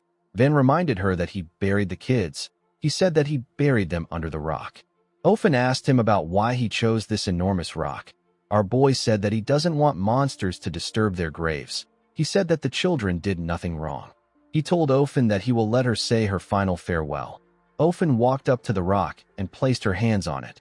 Tears filled her eyes as she rested her head on the boulder. While crying, she remembered how she and her siblings stood next to Hoxa while he was bleeding on the ground. A man seemed to have beaten up the assassin. The man was from Tease. The man asked Hoxa if he escaped from Tease only to babysit kids. He asked him if he will return to his beautiful assassin form once he kills the kids. The man turned out to be Kezarach. Hoxa begged Kezarach to forgive him. He begged him not to kill the kids. Kezarach turned around and told Hoxa that his missions will be doubled from now on. He asked the assassin to never try to run away if he wants to keep playing orphanage director. After Kezarach left, Ofen asked Hoxa if he is fine. Hoxa smiled and apologized to the kids. He said that he looks pathetic. He hugged them and asked them not to worry. He assured them that he will protect them. Maget told Hoxa that he smells like meat. The man laughed out loud when he heard this. The kids also laughed. Ofen remembered Hoxa showing her the name of the tavern after he opened it up. He asked her if she likes the name. Ofen told him that it is terrible. Hoxa asked her if it is really so bad. The girl remembered how she played with her siblings in their peaceful environment. Although they were not a perfect family, they still managed to make things work. Ofen scratched her bare hands on the rock. She was filled with so much rage. She asked Van if he intends to kill Kezarach. Our boy said that he does. With a look of anger on her face, Ofen asked Van to take her along. She said that she wants to tear the bastard apart. In the next scene, we see a man sniffing the ground. The man turned out to be Mongo. Mongo told his comrade that Van was just in the area some hours ago. He looked at the huge rock and said that Van's scent is very strong around there. His comrade said that this is good news. He said that they will soon meet the one they are searching for. In the next scene, we see a man walking up the stairs. The man went to a door and knocked on it. He went inside and told the person inside that he came to report something to him. The person turned out to be Kezarach. Kezarach rested on his chair without his shirt. He told the man that he already knows that Merkel's gang failed. He referred to Merkel as trash and said that he carefully nurtured trash who only involved himself in back-alley crimes. He said that he is disappointed that Merkel gave him such an ungraceful ending. The man informed Kezarak that Hoxa and Berjedin are also dead. Kezarak sat upright when he heard this. His subordinate informed him that they don't know who is responsible. He said that Mongo and his brother are both pursuing the trail. Kezarak told his subordinate that more graceless variables keep ruining things. The man asked him if this is the work of the Ethos Order who have been tailing them for some time. Kezarak said that it is possible, but the situation feels different. He said that this feels like it is something else. He told him that a foreign third party is intervening. Immediately he said this. He took out a scroll and burned it. Since their culprit took out Hoxa and Berjedin, who are 2 out of the 10 executives, Kezarak asked his subordinate to tell Mongo and Tomoto to stand by even if they find the culprit. The scroll he burnt turned into a portal. Kezarak told the man that this is a critical moment. He told him that they can't afford any more disruptions. The man bowed his head and asked his lord if he should resolve the issue himself. Kezarak told him that there is no need for him to also get involved. Immediately he said this. Kezarak made clothes appear on his body. He told the man that he is heading to the Varkan kingdom right now. He told him that he will leave every petty issue that comes up entirely to him. The man said that he will remember this. The scene shifts, and we are taken to the Varkan kingdom. Someone welcomed Kezarak to the castle. Kezarak asked him about where the king is. The man informed him that the king is waiting for him. He asked him to go in. Kezarak and the man walked forward. He and the man stepped inside the king's courtroom. Kezarak bowed his head to the king and asked him to forgive him for the discourtesy of arriving late to the meeting. The king laughed and asked him not to worry about it. He asked him if he has completed the job he gave him. Kezarak informed him that the coarse sorcerers of the Aran kingdom have been eliminated just as he desired. He told the king that he can rest easy now. He asked him for the promised payment. With a smile on his face, the king told Kezarak that a problem has arisen. He said that their kingdom is ringed by steep mountains and their resources are pitifully lacking. The one land where they could gain diverse resources was lost in the recent war against Aran. Kezarak reminded the king that this is why he entrusted his organization with the task. He reminded him that he asked them to eliminate the key sorcerers of Aran to prevent further losses and reclaim the land that was taken. The king told Kezarak that the T's mercenary group handled the task splendidly. Kezarak asked him about what the problem is. The king stood up from his throne and said that even if he took such actions in pursuit of greatness, it is still normal business among nations. With a disgusting look in his eyes, he asked Kezarak if he knows what will happen if word spreads across the continent that he involved a mercenary group that is infamous for engaging in dirty and vile work into his business. He told the sorcerer that just thinking about it gives him a headache. Immediately he said this. A large amount of warriors came out and the door of the courtroom got locked. Kezarak asked the king if he wants to kill him to erase all traces of his work. The king smiled like a deranged person and told him that there was never any payment promised to him. He said that he spent a lot of money to make his courtroom match that of the Zoe kingdom. Instead of panicking, Kezarak laughed. He laughed like a crazy person. The king asked him if he is going mad before his death. Kezarak released a small amount of energy. He told the king that he is not shocked to see that someone as graceless as him doesn't have anything in his treasury. He said that he was far too complacent. The king advised Kezarak not to struggle. He told him that his resistance will be futile. He explained to him that he has other people beyond the 30 finest sorcerers of Varkan that are gathered there.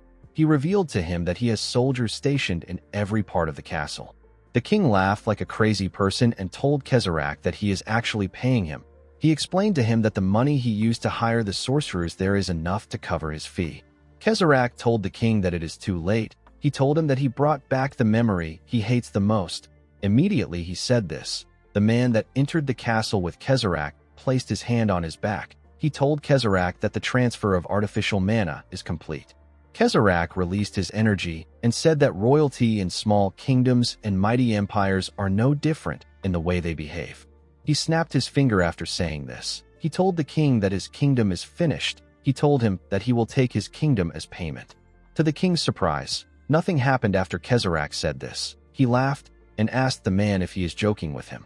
Immediately he said this. A light shined behind him.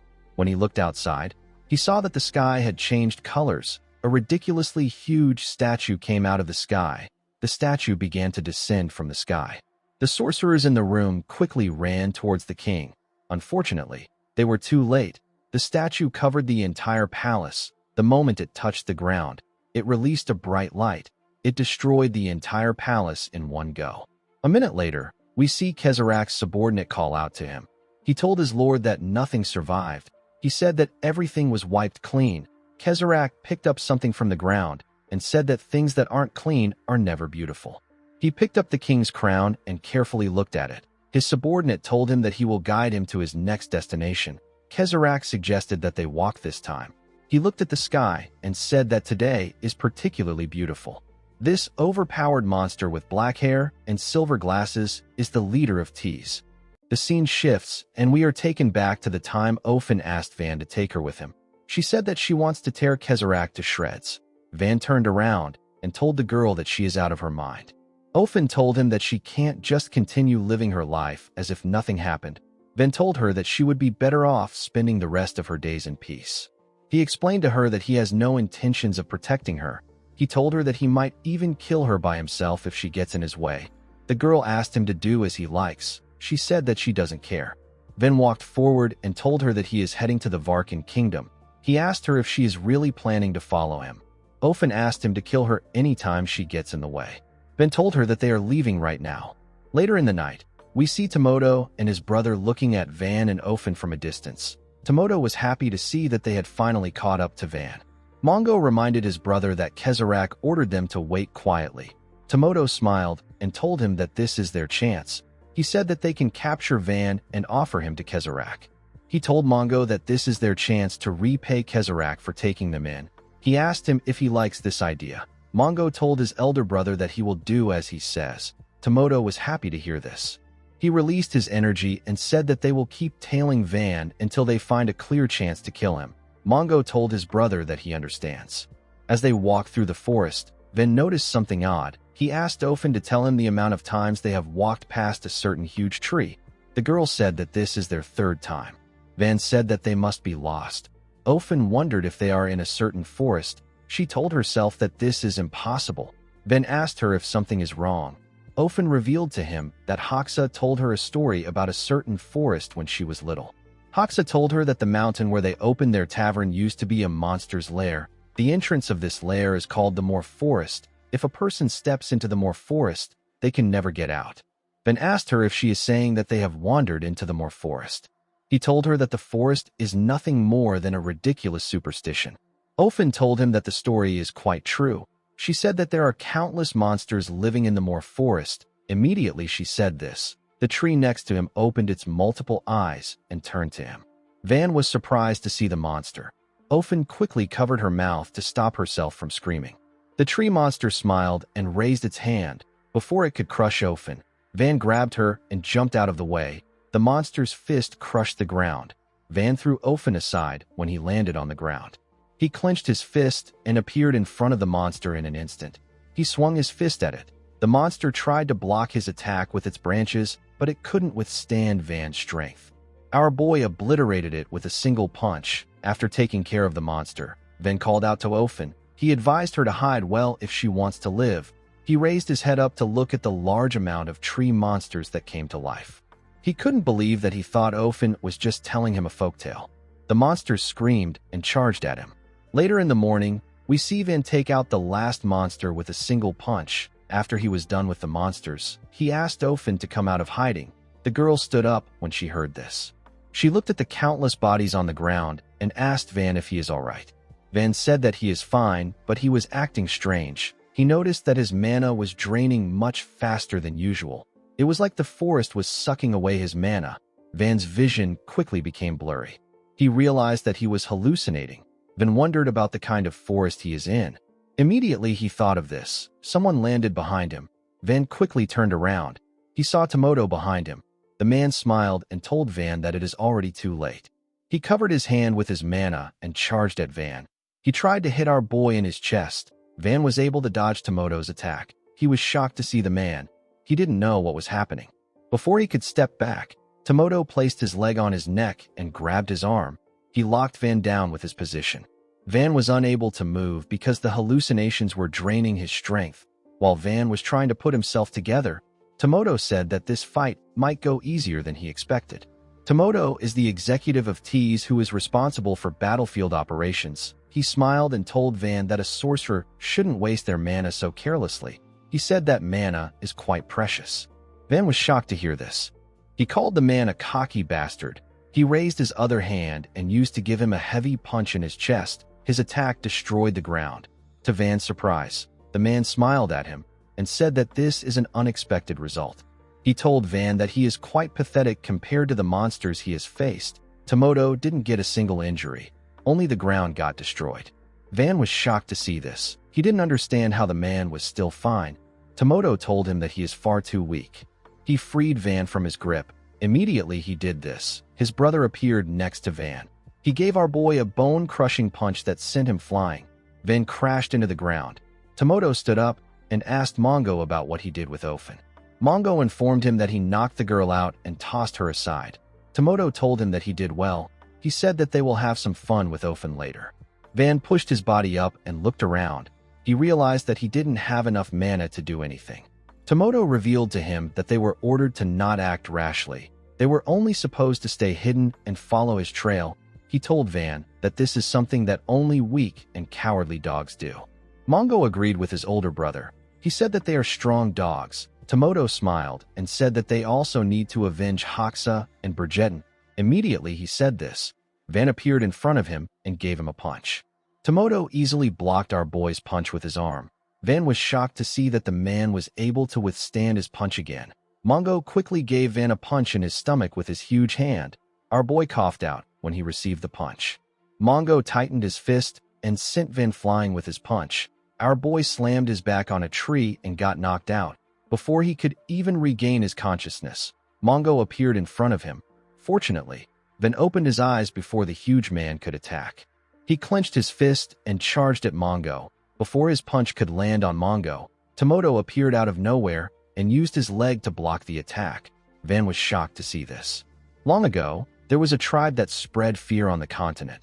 The people of this tribe were known as the perfectly armored ones. The tribe is known as the Cataphractoi tribe. The members of this tribe possessed two distinctive runes. From ancestor to present, every member of the tribe possessed only two runes. These runes are the armor rune and the fist blade rune. The sorcerer who possesses the armor rune blocks every enemy attack, while the sorcerer of the fist blade rune severs the enemy's lifeline in an instant. The Cataphractoi tribe possess a shield that can stop anything and a spear that can pierce through anything. This is how they were able to earn the reputation of being the perfectly armored ones. The moment he blocked Van's attack, Tomoto moved out of the way and allowed his brother to give Van another bone-crushing punch. The attack sent him flying. Tomoto completely activated his rune and covered himself in a knight armor. He asked his brother to stop joking around. He told Van that he came fully prepared because he heard he killed Hoxa and Brigetten. He said that he is disappointed. The moment he said this, Mongo covered his hands with huge gauntlets. The two men were ready to end the fight. Tomoto's rune is the armor rune. It allows a mana-forged armor to envelope and protect the caster's entire body. Mongo's rune is the fist blade rune. It gives the user access to mana-forged gauntlets that will trigger an explosion when they come in contact with the target. While lying on the ground, Van noticed that the forest was still sucking his mana. He took a look at his hand and saw that the clothes around it were slowly dissipating.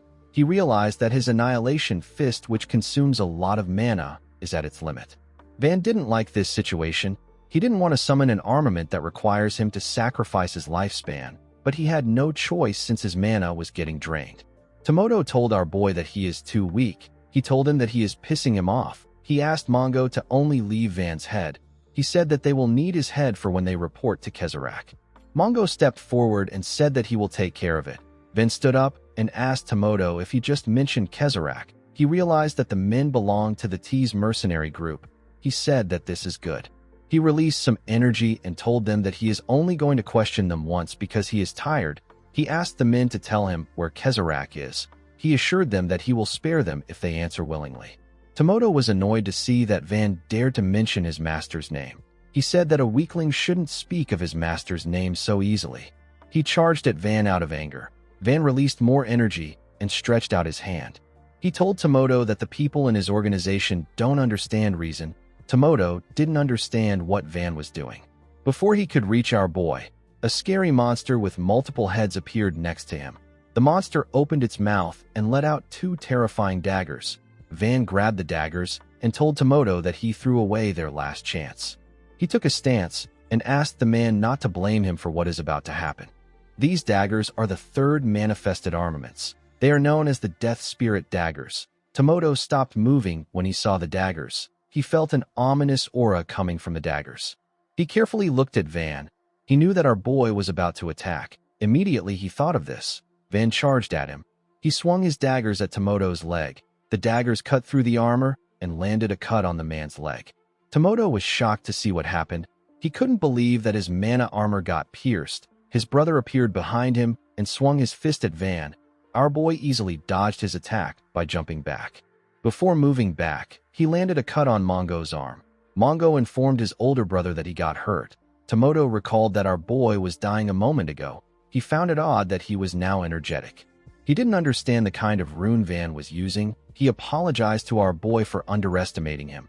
He told him that he was mistaken about him. He released more mana and charged at Van with his brother. He told our boy that nothing has changed. Van raised his daggers when he saw the men coming at him. He appeared next to Tomoto and swung his dagger at him. He landed a cut on his thigh. He moved past Mongo and landed several cuts on him. He was able to tear them apart and move past them in an instant. Blood gushed out of the brothers' bodies. Tomoto quickly turned around and called our boy a filthy rat. To his surprise, Van was no longer behind him. The man asked Mongo about where Van is. Our boy appeared in front of Mongo. He kicked the huge man in his leg and made him lose his balance. He moved his dagger beneath Mongo and got ready to stab him. Unfortunately, Tomoto appeared in front of his brother. He pushed Mongo away and grabbed Van's dagger. He landed on the ground and held on to Van's dagger. He was happy to see that he caught our boy. He asked Mongo to crush Van. To his surprise, nothing happened while he was struggling to hold on to Van. Tomoto called out to his brother and asked him about what he is doing. Unfortunately, Mongo was on the ground. He seemed to be having trouble moving. His gauntlets were slowly dissipating. Tomoto was surprised to see that his brother was unresponsive. He quickly turned around and called out to him again. Immediately he did this, he fell to his knees. Tomoto didn't understand what was happening. He noticed that his mana was getting drained. He asked Van to tell him the trickery he is using. The moment he said this, several tiny heads appeared on his leg. The heads were eating his armor. Tomoto quickly turned around when he felt the creatures on his leg. He wondered about what they were. He had never seen anything so horrifying. With a terrifying look on his face, Van asked Tomoto if something is wrong. He asked him if his body won't move. The Death Spirit dagger is a dagger inhabited by spirits that feed on mana. When this dagger cuts a target, mana-eating spirits cling to the injury and weaken the target's rune. As the spirits ate through Tomoto's armor, Van informed him that the spirits will feed on any mana they can find until they are full. Until that time comes, the spirits will never stop. Tomoto screamed out in pain as the spirits tore him apart. He asked them to leave his mana. He said that the mana belongs to him. He screamed and said that it is his mana. Some minutes later, we see a malnourished-looking man in front of Van. Our boy asked Tomoto if this is their true form. He asked him if they have been strengthening their bodies with mana the entire time. Tomoto asked him to shut up. He said that this isn't their true form. He asked Van to give them back their mana. He said that it was an artificial mana that Kezarak bestowed upon them. He asked Van to return it. Tomoto and his brother looked lifeless and severely malnourished. Their bodies looked nothing like before. Van did not know what artificial mana was. He asked the man if he is saying that their mana was manufactured artificially. He asked Tomoto to tell him more. He reminded him that he and his brother won't be able to last long in a fight with their frail bodies. Tomoto was annoyed to hear this. He said that this is not true. The scene shifts and we are taken to the past. We are taken to the Cataphractoi tribe site. The place was filled with human skulls and bones. We see Kezarak and a man leaving a building. The man told Kezarak that he looks forward to doing business with Tease again. Immediately he said this. Kezarak saw 2 children tied to a tree. The man explained to him that the children were born with bodies that cannot naturally store mana. He referred to them as the tribe's shame. He said that the children have survived for 5 years, but they should be dying soon. The man asked Kezarek not to bother himself with worthless weak trash. Kezarek asked the man if he can take the 2 boys. The man allowed him to do so. 10 years later, we are taken to a burning village. The village was filled with several bodies. A man walked up to Tomoto and Mongo and told them that they have massacred another innocent village. The person who said this was Kezarek. The leader of the group asked Tomoto to tell him why he slaughters humans like this. Tomoto explained to him that he is reminded of his younger self when he sees the weak and the useless. With a smile on his face, he told Kezarek that they would have lived out their lives like trash if they hadn't met him. Tomoto said that he hates thinking about the weak. He said that it disgusts him and he cannot get over it if he doesn't kill them with his own hands. Kezarek told him that his killings are nothing but petty self-loathing. He asked him to refrain from such acts. He told him that self-harm isn't beautiful. Tomoto accepted his master's order. The scene shifts, and we are taken to the present. We see Tomoto screaming at the top of his voice. He said that he and his brother are no longer weak trash. He and Mongo charged at Van with their frail bodies. Our boy closed his eyes and charged at them. He tore them apart with his daggers. Tomoto called out to Kezarek before losing consciousness, then walked forward as blood gushed out of the men's bodies. With a serious look on his face, Van said that the weaker dog always barks the loudest. The moment he said this, he fell to the ground and lost consciousness. In the next scene, we see Linda smiling. She was smiling at Van. Our boy stretched out his hand to reach her. He loved this beautiful dream. He didn't want to wake up from it. Before he could touch Linda, Van opened his eyes. Ofen noticed that he moved. She asked him if he is awake. Van saw that Ofen was carrying him on a wooden board that she made. He asked her about what happened. The girl revealed to him that he collapsed and passed out. She told him that she believed that they needed to get out of the Moor forest immediately, so she decided to carry him out without waking him up. Van asked her if this is what led to this situation. Ofen laughed and told him that she rushed out in a hurry. Van recalled that he passed out after using the Death Spirit daggers. He told Ofen that his body is not light. The girl told him that she has always been strong. She told Van that this is her way of helping him since she doesn't have any runecrafts. Our boy asked her if she is over 10 years old. Ofen told him that she is. She said that she is 13 years old. Our boy told her that it is too late for her to manifest a rune. Ofen smiled and agreed with him. She said that people say that a person will instinctively know the kind of power their rune possesses when it manifests. She remembered watching her brother use his rune. The girl also eagerly waited for the incredible moment when she would manifest her rune. She used to be thrilled to go to bed every night. Unfortunately, she never got the chance to manifest her rune. Ofen said that she might have been able to save Hoxa and her siblings if she had a rune. Then told her that the situation could have actually worsened if she had a rune. Ofen didn't hear what he said. She asked him if he could repeat what he said, then asked her to stop her pointless chatter and focus on finding a way out of the forest. Ofen accepted his order. A while later, we see Ofen fall to her knees and struggle to catch her breath. She was relieved to see that they finally got out of the Moor forest, then noticed that his mana was no longer getting drained. While breathing heavily, Ofen asked Van if they should search for the nearest village or head straight to the Varkan kingdom. Van sat in a lotus position and asked Ofen to keep watch. The girl didn't understand what was happening. She asked Van about what he is doing. Our boy revealed to her that he needs to gather his mana again. He told her that his senses might get dulled. He asked her to keep an eye on their surroundings. Ofen accepted his order. A while later, we see Van gather his mana. When he was done, he thought about something that didn't make sense to him. He recalled that the 2 brothers who fought him showed no signs of mana drainage. Their mana only started leaving their bodies after our boy cut them with the Death Spirit daggers. This means that the Moor forest was only draining our boy's mana. Van stood up when he was done thinking. Ofen smiled brightly when she saw him. She told him that he looked very lifeless a moment ago. She said that he now looks like he is overflowing with energy. Van explained to her that mana is the same as life force for a sorcerer. He asked her if she knows where the nearest village is. He said that he wants to use a carrier bird. Ofen told him that she knows where the village is. She asked him to follow her. The scene shifts, and we are shown the bodies of Tomoto and Mongo. We see the area covered with their blood. A masked individual appeared in the forest and carefully looked at their bodies. The man noticed that Tomoto and Mongo had their mana drained. The scene shifts, and we are taken to a village. We see Van attach a letter to the leg of a carrier bird. Immediately he did this, the bird flew away. Ofen asked our boy about who he is sending the message to. Van told her that it is going to an information broker that he knows. He said that he needs intel on artificial mana and Kezerak's runecrafts. Our boy wanted to know if the leader of Tees truly has 3 runes. He said that Kezerak won't be an easy opponent. Ofen asked him if it is really a big deal to possess 3 runes. Van explained to her that it is extremely rare to possess 2 runes. He said that he didn't think that a sorcerer could even have 3 runes. Ofen told our boy that he really knows a lot, since Van is young and incredibly strong. Ofen asked him if he is a noble. Our boy asked her to stop. He told the girl that he only answered her question up until now as payment for saving him. He told her that he is not of noble birth. He suggested that they drop the small talk.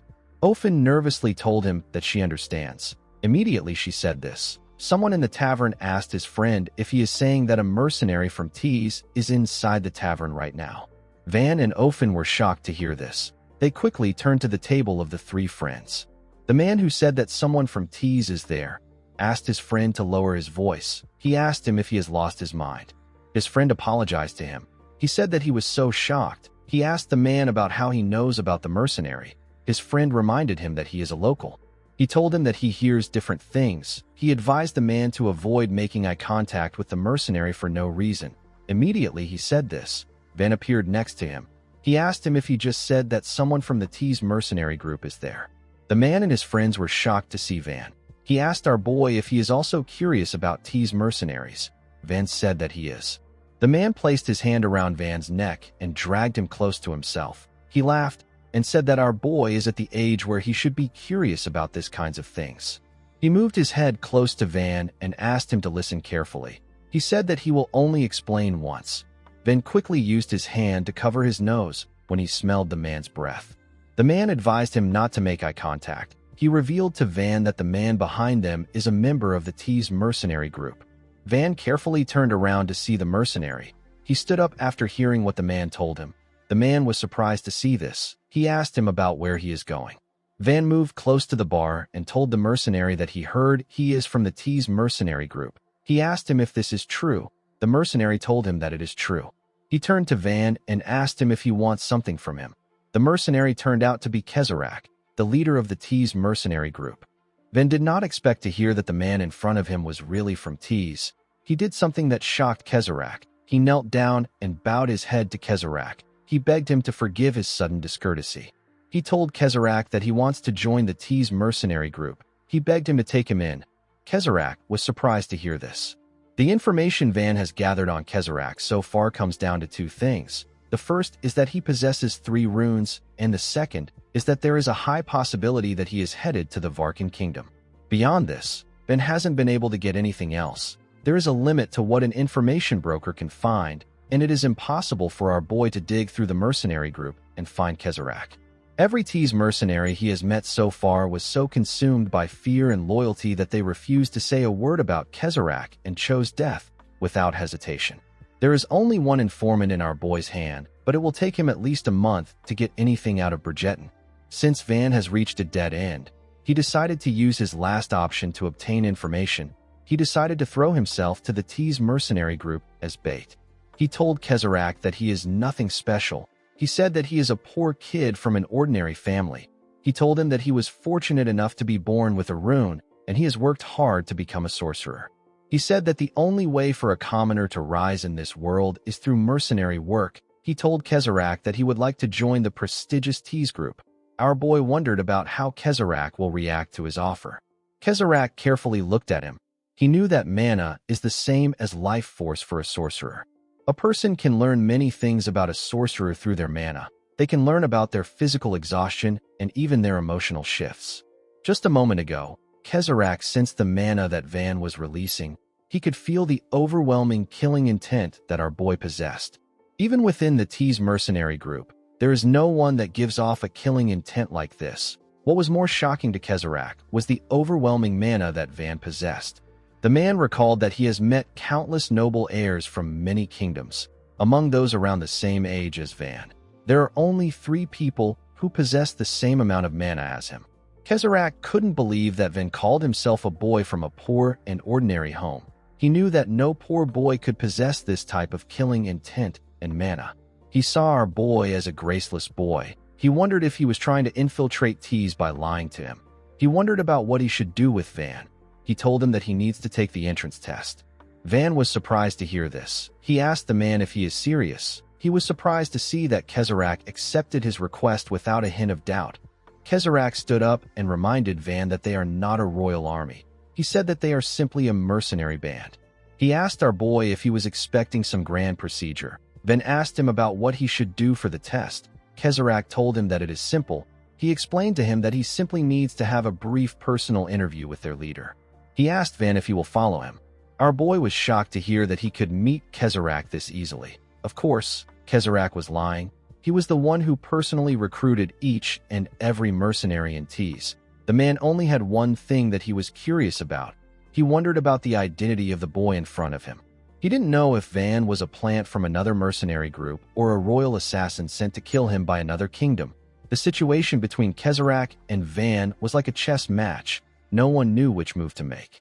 Kezarak wondered if Van was a knight of the Ethos Order. He knew that the organization likes hounding him. Van was also confused by what was happening. No matter how he thought about it, the situation seemed strange. If Kezarak was someone that he could meet this easily, then the extreme vigilance of the Tease members doesn't make sense. Although Kezarak wasn't aware of Van's identity, he was certain that our boy was after him. He could tell that Van didn't know that he is the leader of Tease.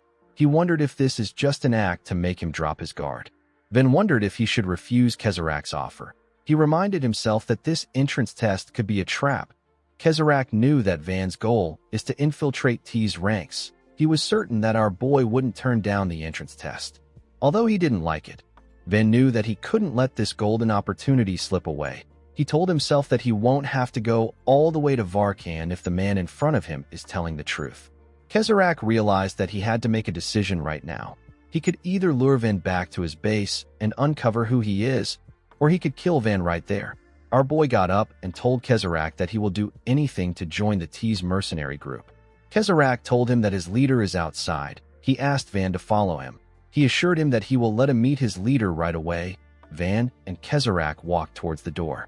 Ofen was surprised to see her savior walking towards the door. She remembered that Van asked her to sit tight and wait. She noticed that our boy was walking with someone. Ofen instantly recognized the person's beard. She was shocked to see who it was. She remembered Kezarak asking Hoxa to tell him why he disgraces himself with this unsightly orphanage farce. Van and Kezarak stepped out of the tavern. Kezarak's subordinates were surprised to see him with someone. Kezarak turned to the masked man and introduced him as the leader of Tease. The moment he did this, Ofen ran out and called out to Van. She told him that the man wearing glasses is Kezarak. Immediately she said this, the masked man realized something. He quickly informed Kezarak that the guy next to him is the sorcerer who killed Hoxa and Brigetin. Kezarak and Van quickly turned to each other. Kezarak used his rune to drag out stone statues from the ground and used them to block Van's powerful punch. Van moved past the statues and clenched his fist. With a look of anger on his face, he called Kezarak a bastard and told him that he has finally found him. He gave the man a bone-shattering punch in his chest. Kezarak only got pushed back. He was able to block Van's attack by creating a huge rock in front of his chest. The rock absorbed the attack. Kezarak told our boy that his punch was beautiful. He said that Van is definitely out of Hoxa and Brigetin's league. He asked Van if it wasn't enough for him that he killed Tease executives. He couldn't believe that our boy was now trying to infiltrate the group. He asked him about his true identity. He asked him if he is a knight sent by the Ethos Order. Van asked him to shut up and listen carefully to what he is about to say. He reminded Kezarak that he connected a sorcerer from the Zoe Kingdom to the Djiol Mountain stronghold 5 years ago. With a look of anger on his face, Van asked Kezarak to tell him where the sorcerer is now. Kezarak was surprised to hear this. He asked Van about how he knows about this event. Before he could say anything else, Van charged at him and thrust his fist at him. Kezarak quickly brought out an incomplete statue from the ground and used it to block our boy's attack. Van told the man that he is the one who will ask the questions. He told him that he must provide the answers that he wants to hear. Kezarak realized that our boy was not sent by the Ethos Order. He apologized to Van and told him that he doesn't see any reason to answer his questions. Van told him that he understands. He said that he already knew that he wouldn't give him an answer if he asked nicely. He told Kezarak that he wants to see if he will still say this after he crushes his limbs. Immediately he said this. He clenched his other fist and swung it at Kezarak's waist. The man brought out a hand from the ground and used it to block Van's attack. Van was shocked to see this. Kezarak told our boy that he has beautiful eyes. He released his mana and told him that he has a beautiful talent. He said that it is sad that they met this way.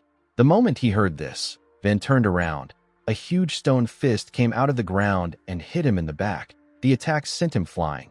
Kezarak released some mana from his fingers and told Van that he still has a long way to go.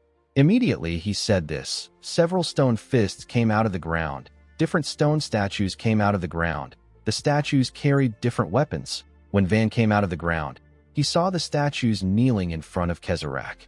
Our boy quickly charged at Kezarak. The statues with shields used their shields to block Van's attack. The statues were able to block the attack, but everything behind them got destroyed. They pushed Van back. Kezarak couldn't believe that this was the runecraft of a boy who isn't even 20 years old yet. Van charged at him again. He destroyed each one of Kezarak's statues with a single punch. He jumped and charged at Kezarak again. He took out something before he reached him.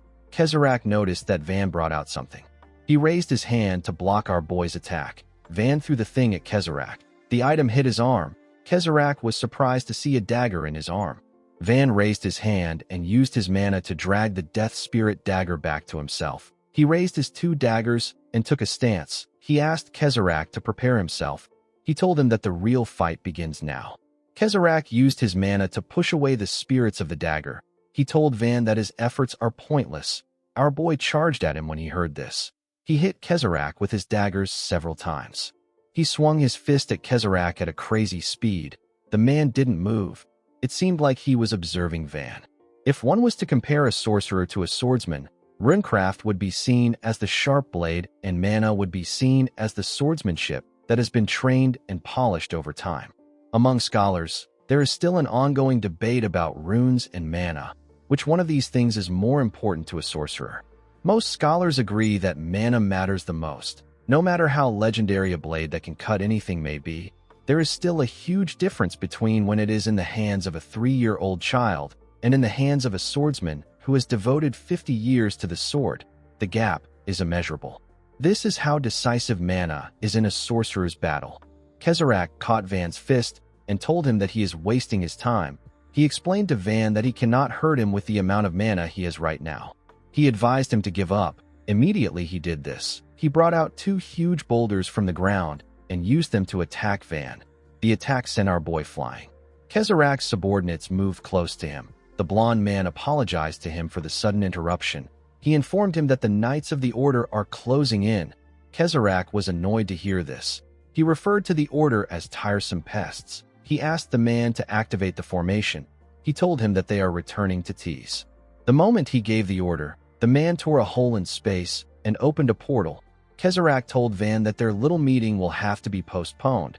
Van stood up when he heard this. He charged at Kezarak and told him that he is not going to get away.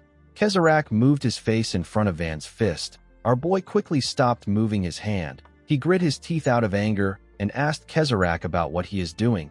Kezarak told Van that he won't kill him because his goal is to capture him. The moment he said this, he used his mana to slam Van's body to the ground. He told Van that he wants to give him a little life advice. He advised him to never show his desperation so openly in front of his enemy. He told him that his desperation will become his biggest weakness. After he said this, his body dissipated. Van slowly pushed himself up. He realized that he could have caught Kezarak if he had been a little more composed. He grabbed his hair and began to panic. Something told him that he has once again lost everything right before his eyes. Van said that he is sorry multiple times. He said that everything happened because of him. Immediately he said this. The dead bodies of Linda and her family appeared next to him. This creepy version of Linda asked him if everything will be okay, just because he says sorry. Van told her that he is not giving up. He begged her to give him one more chance. He asked her not to look at him with her sad eyes. When they arrived at their headquarters, Kezarak sat down. He ordered the blonde man to gather every captain and executive. The man asked him if he plans to start an all-out war with the Ethos Order. Kezarak said that he isn't. He remembered how he blocked Van's fist. He saw that his hand was heavily injured. He told the blonde man that he wants every piece of information that they can find on the boy that he just met. The scene shifts, and we are taken back some minutes earlier. We see Ofen staring at Kezarak. Her eyes were filled with pure hatred. She couldn't believe that she was looking at the man who truly caused the death of her loved ones. She remembered Hoxa and her siblings. She clenched her fist out of anger. Blood poured out of her hand. Kezarak's subordinate appeared behind her and asked her if she knows who she is glaring at with such disrespectful eyes. Ofen was shocked to hear his voice. The man hit her in the neck. Ofen slowly fell to the ground. She wanted to call out to Van, but she was unable to raise her voice. She ended up losing consciousness. A while later, we see the girl slowly open her eyes when she heard someone calling out to her. Van asked the girl to wake up. Ofen quickly raised her head up. She was surprised to see her savior next to her. Van told her that she has incredible luck for her to still be alive. The girl asked him if he killed Kezarak. Van informed her that he lost the man. He told her that Kezarak ran away.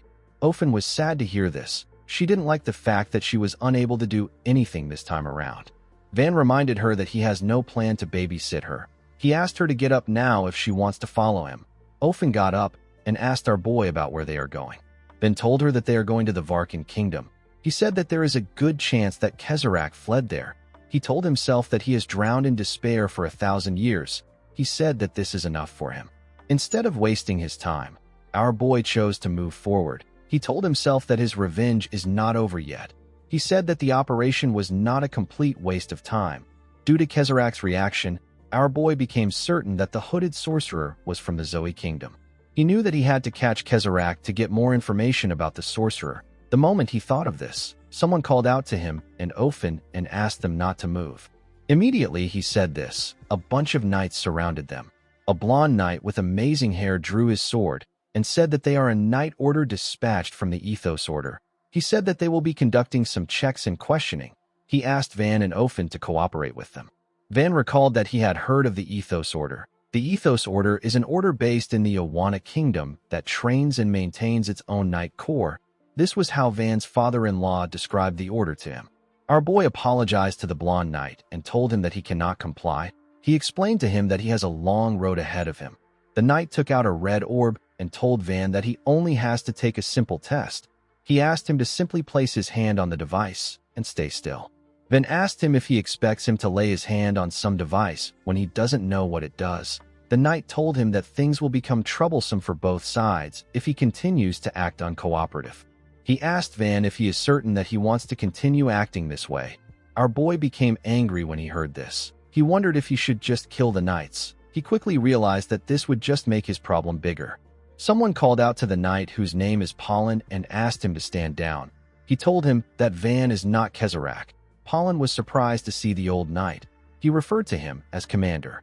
This man with the eye patch is the Knight Commander of the Ethos Order. His name is Hugh Zainal. Pollen told Hugh that they still haven't verified our boy's mana. The commander seemed disappointed with Pollen when he heard this. He asked him if he didn't feel Kezarak's mana clashing with another person's mana on his way there. The fact that a boy was left alone amid the traces of a fierce battle and there was a faint mana coming from him is weird. Hugh told his knight that our boy's mana matches perfectly with the mana that was clashing with Kezarak's own.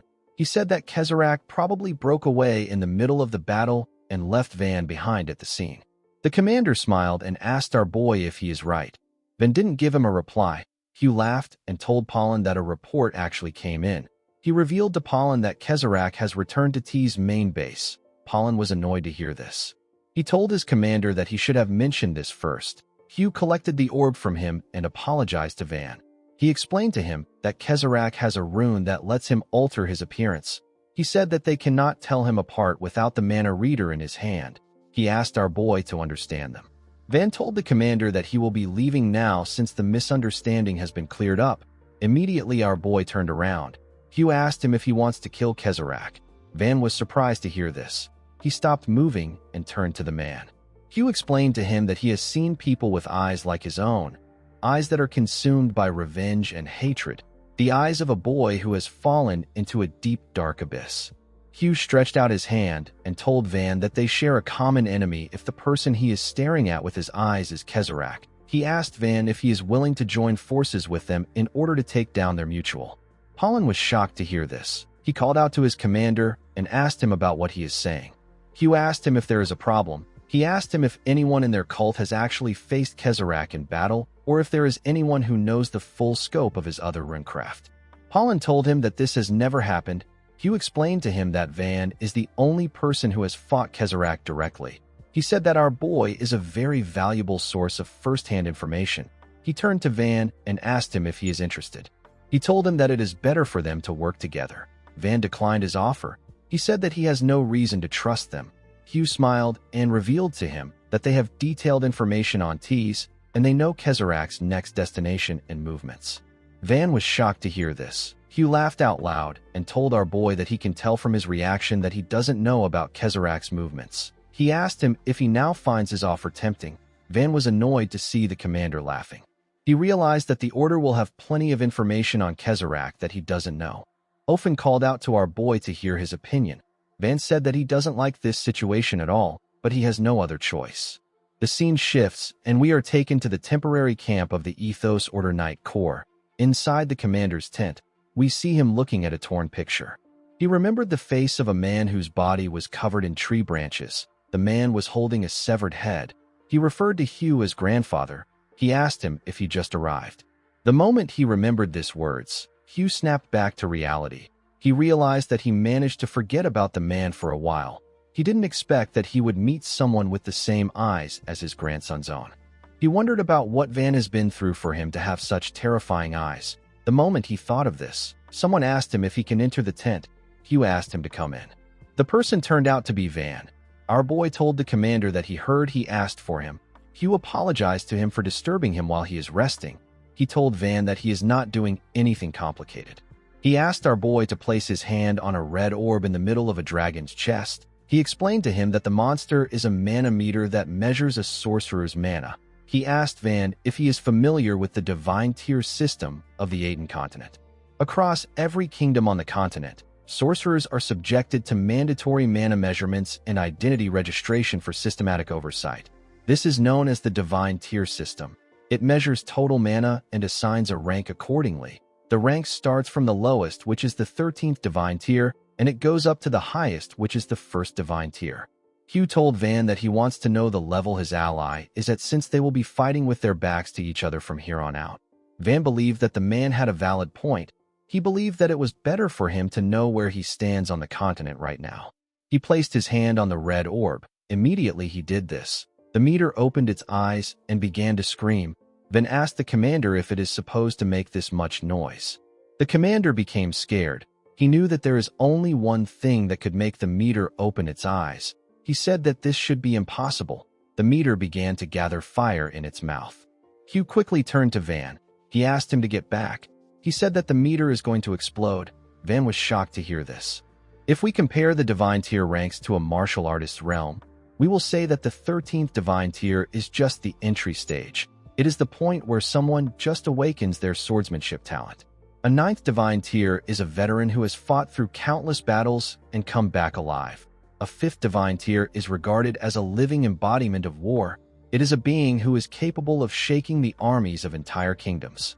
The meter released its flames in the air. The flames showed the number 10 in the air. Hugh was shocked to see this. He couldn't believe that the meter was saying that Van was a 10th divine tier. Van told the commander that the explosion didn't take place. He said that the meter has determined that he is a 10th divine tier. Hugh nervously agreed with him. He knew that the meter only opens its eyes when it detects sorcerers of 7th divine tier or higher. It judges the person with a massive blast and explosion. He wondered if the meter really malfunctioned. This was his first time seeing a case like this. Van realized that the meter tried to detect his sealed mana. He knew that he needed to be careful if he is ever in this position again. Hugh asked our boy to have a seat. He introduced himself to Van as one of the commanders of the Ethos Knight Order. He asked Van for his name. Our boy shared his name with the commander. Hugh sat down and told him that he has a fine name. Since they were done with the divine tier measurement, Hugh suggested that they go straight to the point. He revealed to Van that his order currently believes that Kezarach possesses a total of 3 runes. However, aside from the rune that alters his appearance, the order doesn't know the other 2. Hugh told Van that this is why he wants to get information from the only person that has first-hand experience in fighting Kezarach. Van told him that he will share what he knows.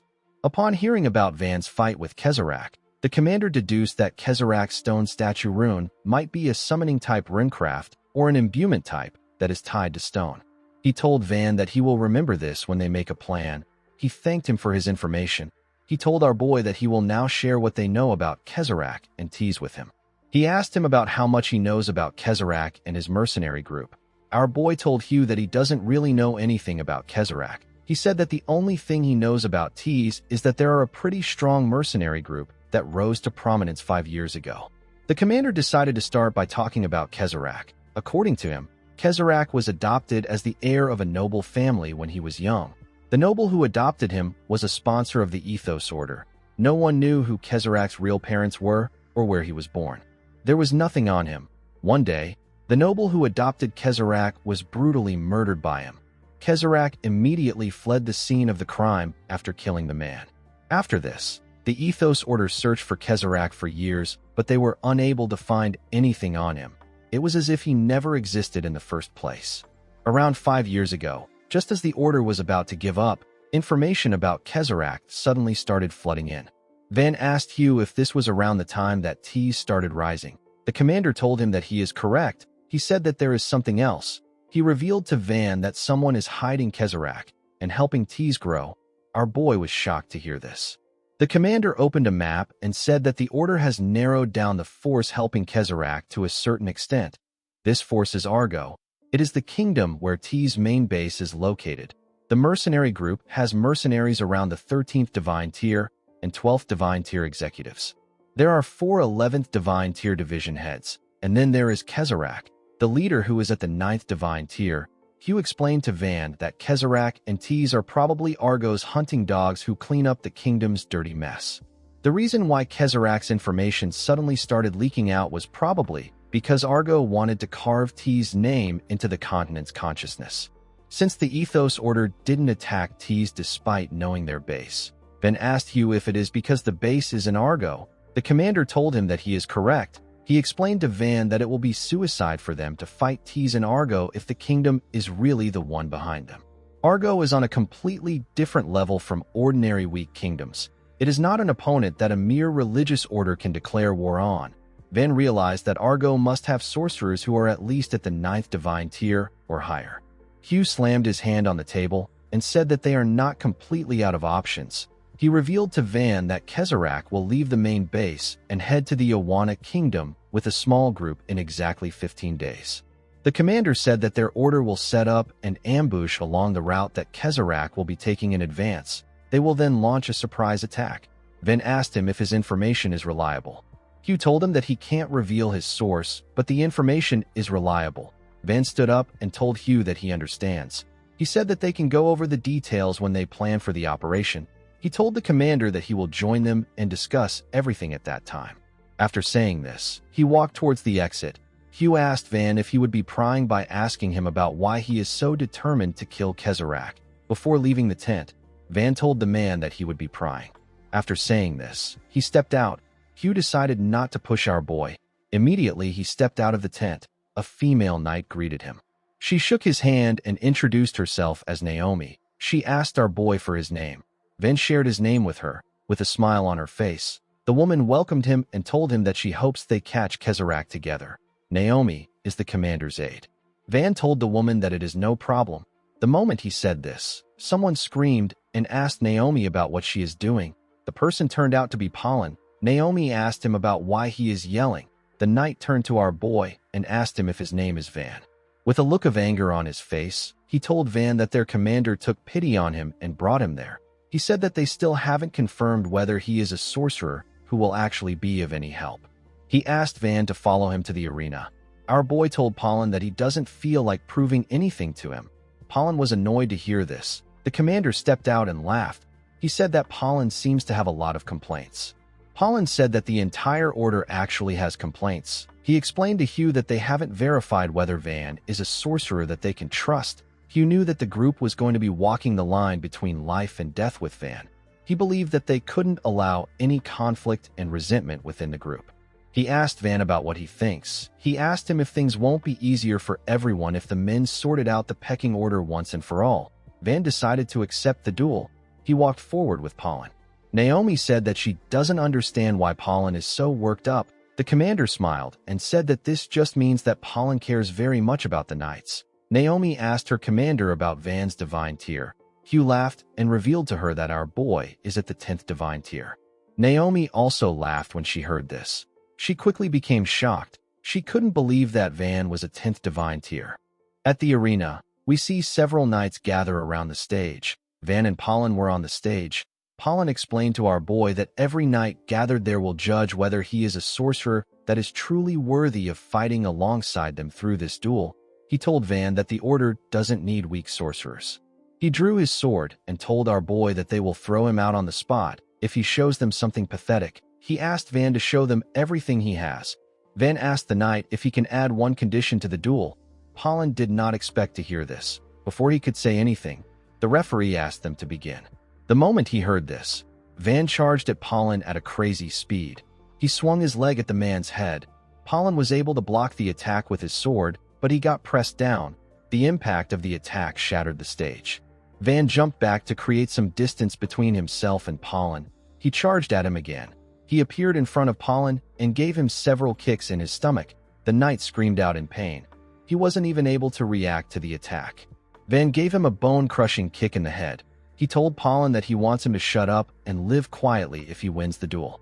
Before the fight began, Van told himself that it is better for him to subdue his opponent than to kill him.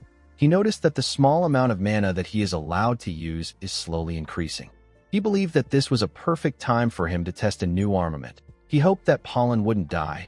He wrapped his legs in some greaves and charged at Pollen.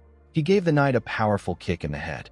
These greaves are Van's 5th armaments. They are known as the Black Heaven Greaves. These greaves store mana and then detonate it to use the thrust for movement and striking power. The explosion power is equal to the amount of mana stored. The scene shifts and we see Pollen wake up on the ground. When he looked around, he saw that they were already at night. The knights all gathered around a huge fire. When Pollen raised his head up, Naomi informed him that they are taking a short break on their way to the operation site. Pollen was surprised to hear this. Naomi explained to him that they have all agreed to arrive near the ambush point early and fine-tune the details. She revealed to Pollen that they have been moving throughout the 2 days he was knocked out. Pollen couldn't believe what he was hearing. Since he got taken down without being able to put up a fight, Pollen asked Naomi if our boy is a 10th divine tier. Naomi told him that he is correct. She revealed to him that Van is only 17 years old. Pollen couldn't believe what he was hearing. Naomi suggested that Van could be a royal from some absurdly powerful empire. Pollen told her that this would actually make so much sense. The woman told him that everyone is totally interested in Van. They are all desperate to get on his good side. Pollen stood up and said that our boy was a monster from the start. He told Naomi that he completely lost. The woman asked him about where he is going. Pollen walked up to our boy. A bald man sitting next to Van asked the man if he is finally awake. Pollen stretched out his hand and introduced himself to Van again. He apologized for his rude behavior. He told our boy that he never expected him to be such a strong sorcerer. Pollen is also one of the commander's aide. Van shook his hand and told him that he understands. He wondered why the man was talking when he asked him to live quietly. Pollen sat next to our boy and gently hit him in the chest. He asked him about how he was able to reach 10th divine tier at his age. Van asked him if it is a really big deal. Pollen told him that it is. A huge man informed our boy that Pollen has been acting like his nose is in the clouds ever since he hit 11th divine tier. A man next to the huge man said that Pollen has finally met his match. He said that the knight now understands that the world is a big place. Pollen was annoyed to hear this. He said that he was never full of himself. He told his comrades that he is not weak. It is just that Van is not normal. The huge man told him that Van can actually drink. He said that he likes our boy the more he sees him. Pollen froze in shock when he heard this. A woman sitting next to Van asked the man if he is serious. She reminded him that he was unable to touch a single hair on Van's head during their spar. The man stood up and said that he is better than Turtul. He said that Turtul surrendered immediately. Turtul reminded him that he is the idiot who charged in without even reading his opponent's level. The woman next to Van placed her hand on his shoulder and laughed out loud. She told our boy that the men are so petty. Our boy didn't know what to say.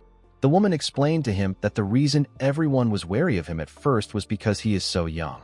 She told him that no one could have imagined that he would be such a strong sorcerer. She explained to Van that they can't put their lives in the hands of someone they cannot trust.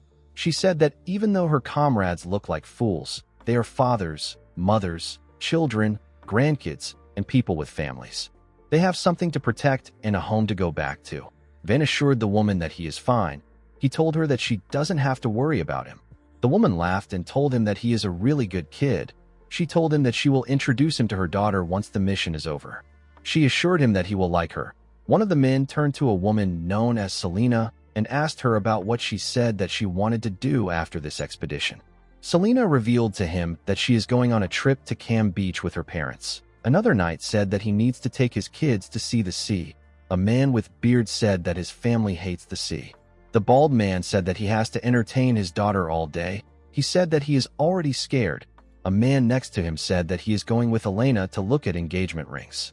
He told his comrades that he will probably get dragged around all day. The bald man asked him not to say things like this. He said that someone always dies when they have this talks. The man next to him asked him about why he would say something so unlucky. Pollen told the man that their bald comrade has a point. The bald man turned to Van and told him that they still haven't heard anything about him. He told our boy that they are curious about him. The man next to him said that Van might be of royal blood since he is a 10th divine tier at age 17. The bald man said that our boy might be on a secret mission to beat up criminals to become the heir. Van placed his cup down when he heard this. He suddenly became sad. Everyone became quiet when they noticed this. The bald man asked his friend if they messed things up. His friend told him that it is better they shut up.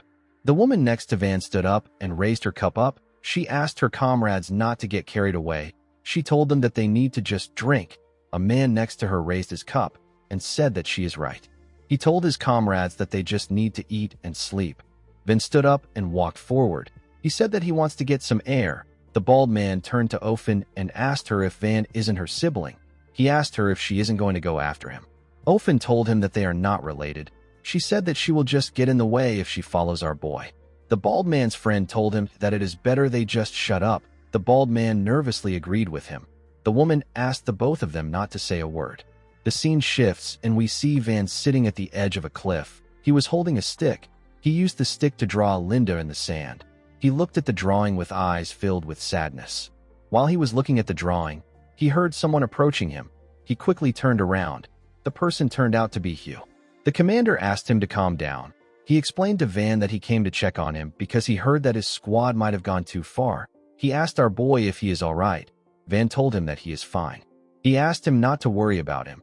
Hugh could tell that something was wrong. He moved close to Van and asked him if the anger he has towards Kezarak is a desire for revenge. Van didn't say anything to him.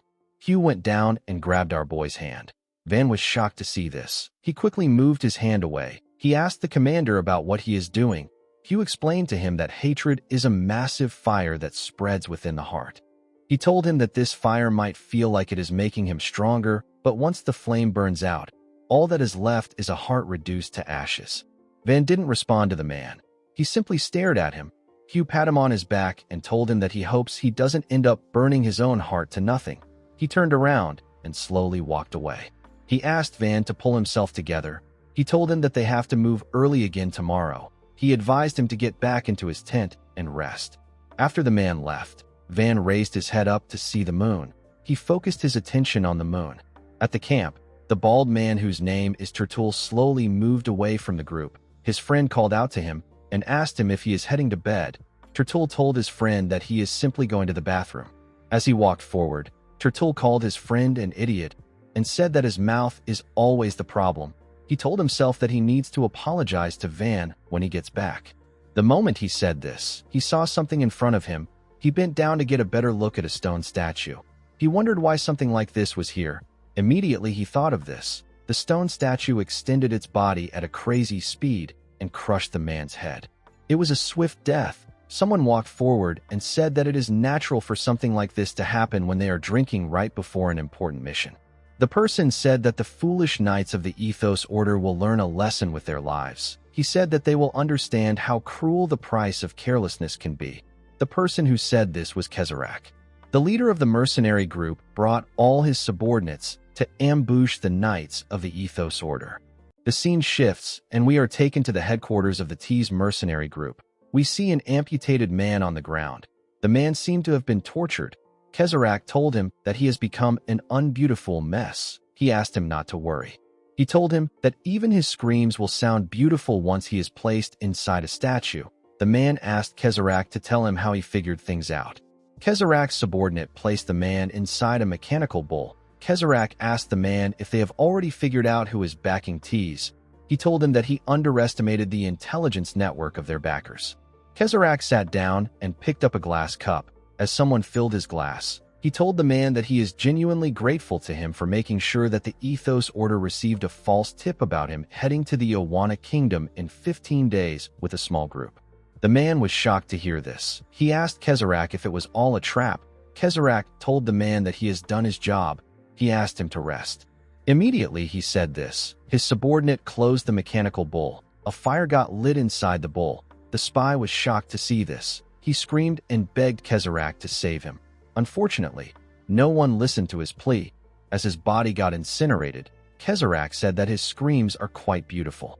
The scene shifts, and we are taken back to the present.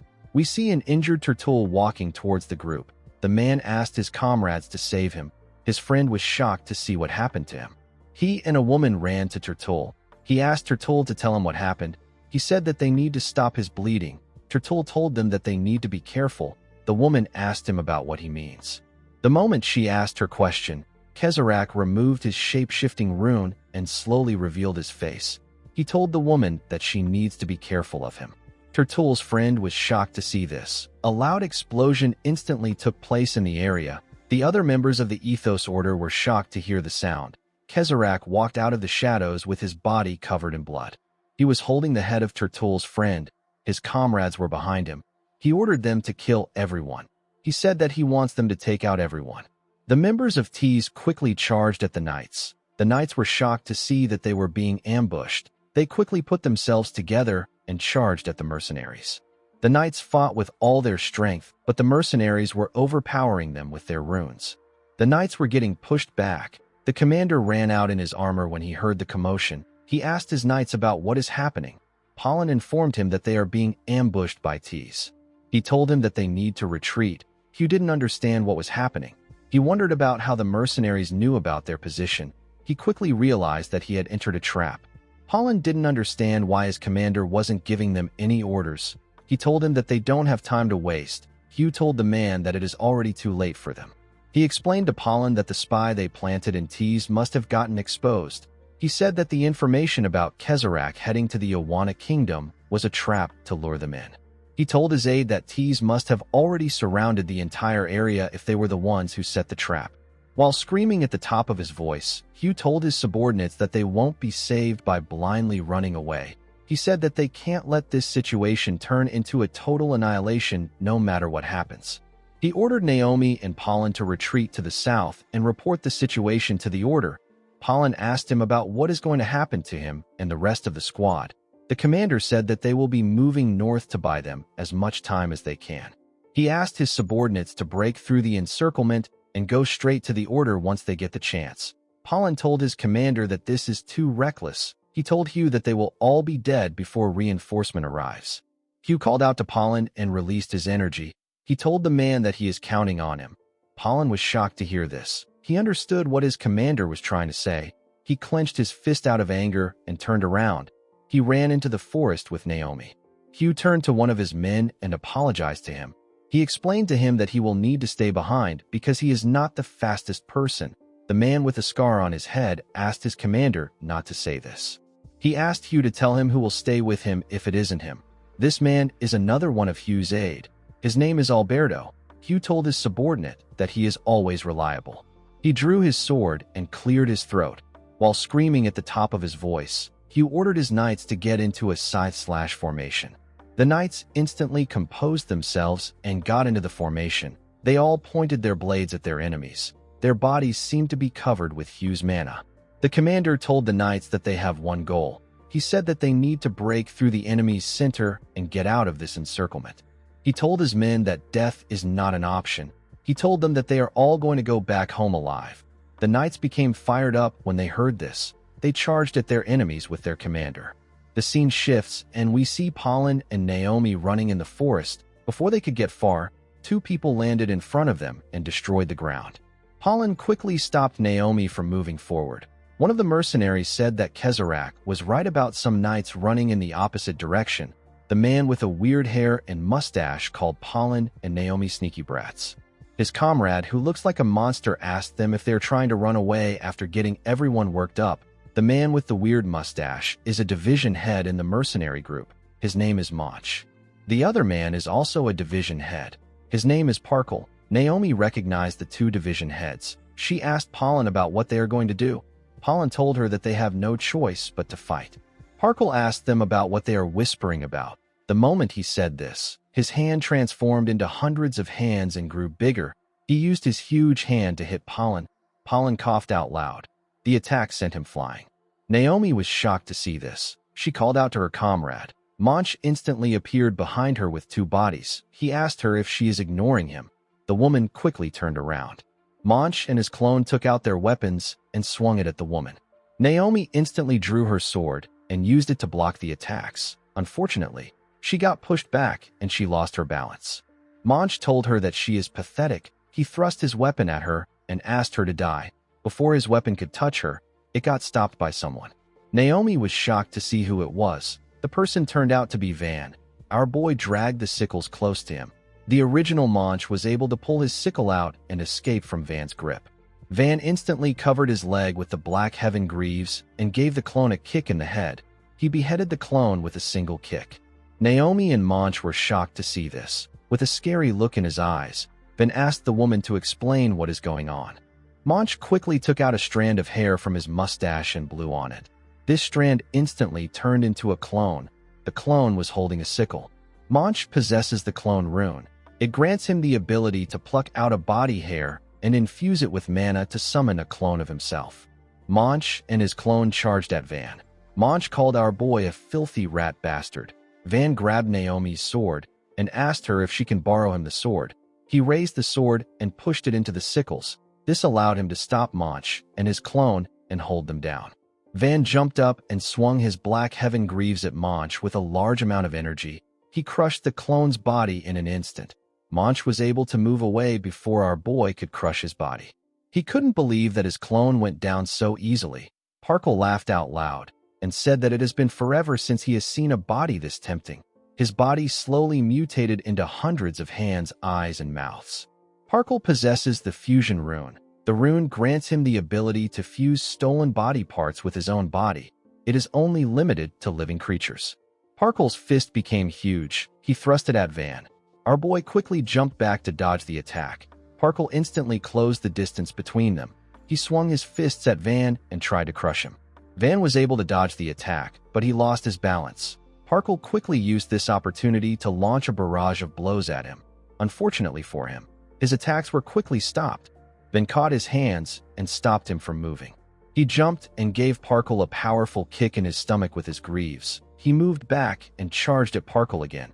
He gave him a powerful punch in his chest. He asked the creepy man to get lost. He made his attack faster and landed several punches on Parkle. His blows were destroying the man's body. Unfortunately, Parkle was regenerating his body. He laughed and told Van that his attacks actually hurt. The moment he said this, Mach and his clones charged at our boy from behind. Van could sense the presence of the clones. He knew that the person with a different amount of mana is the real person. When he turned around, his eyes released a red glow. This is Van's second manifested armament. It is known as the Truth Eye. It allows his eyes to perceive even the faintest mana that is undetectable to normal senses. Our boy gave the clones who got close to him a powerful kick in the head and pressed their bodies to the ground. The clones got destroyed when they received the attack. Van went down and pushed himself forward at a crazy speed. He grabbed Mach's leg. He wrapped his legs around the man's leg and pushed him down. Monch screamed and asked Van to let go of him. Our boy asked him not to worry. He told the division head that people make really good crutches these days. Monch was able to escape Van's grip, unfortunately for him. Our boy took one of his legs. Monch became scared. He felt like he was looking at a demon. He was certain that no one mentioned that the Ethos Order had a sorcerer as strong as Van. Naomi informed Van that his opponents are division heads from the T's mercenary group. Van asked her about what T's members are doing there. The woman explained to him that the information about Kezarak heading to the Owana Kingdom was a trap. She told him that Commander Hugh and the others are fighting Kezarak right now. Pollen got up and drew his sword. He asked Van to go where their commander is. Naomi asked her comrade if he is okay. The injured knight placed his hand on Van's shoulder and asked him if his target isn't Kezarak. He told him that he just needs to keep heading north. He asked our boy to go right now. He told him that the commander is probably pushing the enemy farther away. Van told Pollen that the two division heads are not opponents that they can handle on their own. He told him that he will regret it. Pollen smiled and said that he won't. He activated his rune and covered his sword with some yellow lightning. He told Van that he has already beaten them half to death. He took a stance and said that he didn't become a knight to mooch off some kid. He asked Van to go now. He told him that he might really lose his target if he wastes his time there. Van was a bit hesitant to leave. He turned around and said that he is leaving. Naomi took a stance and joined her comrade. Pollen told her that she is going to look pathetic if she dies while trying to look cool. The woman told him that his mouth is always the problem. Pollen pushed his lightning forward and smiled. He said that this is a do-or-die situation. He told Naomi that they can do this. The scene shifts, and we see Kezarak telling someone that something is unfortunate. He told the person that his tactic was truly beautiful.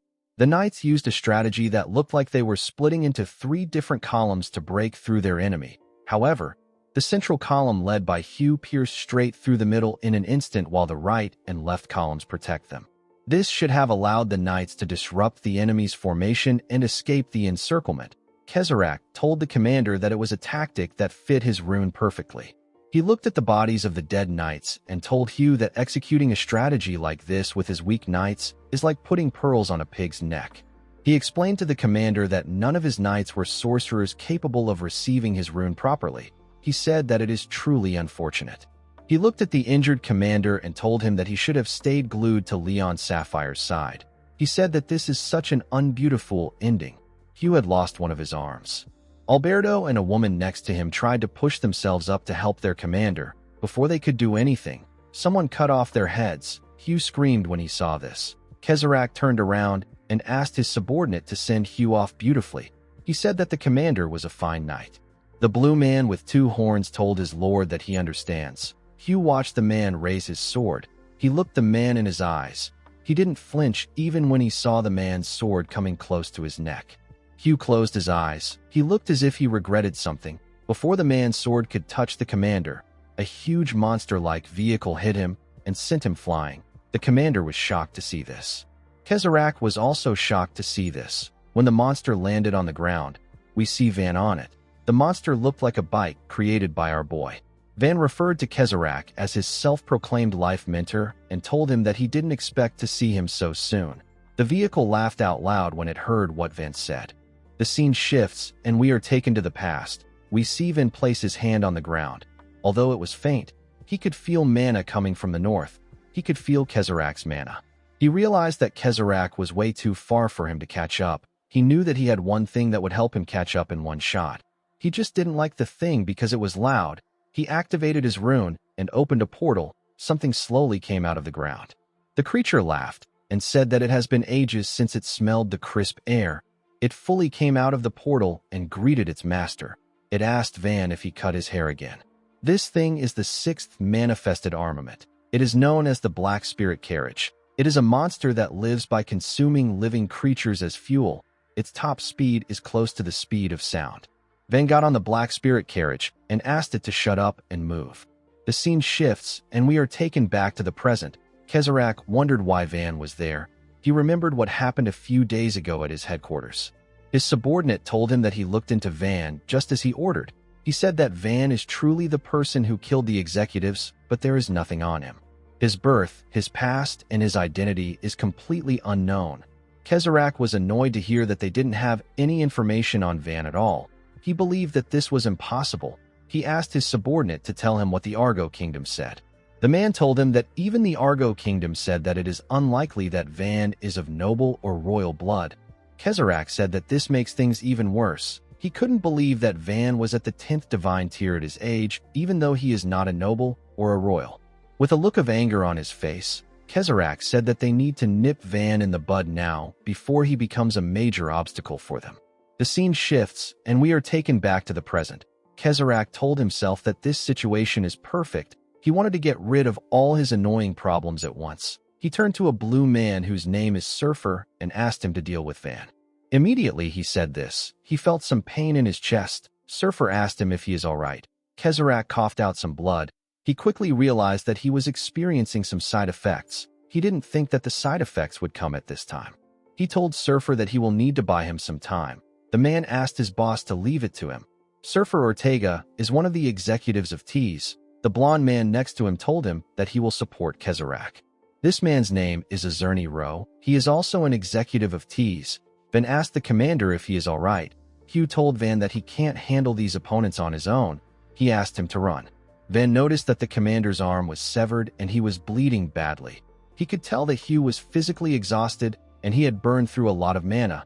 He wondered if it would be more efficient for him to abandon the commander and fight alone.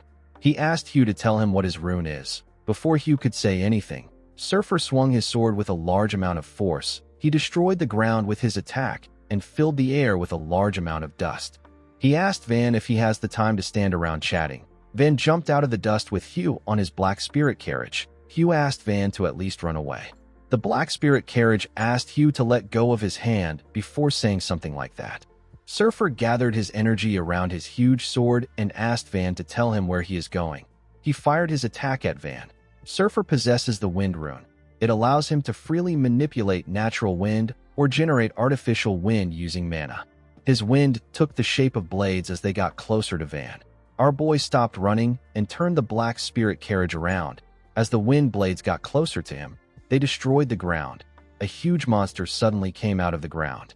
The monster was a statue created by Kezrak. The man told Van that he is not going to go easy on him this time. Kezrak possesses a stone statue rune. It allows him to use mana to shape stone into various statues and freely control the completed constructs.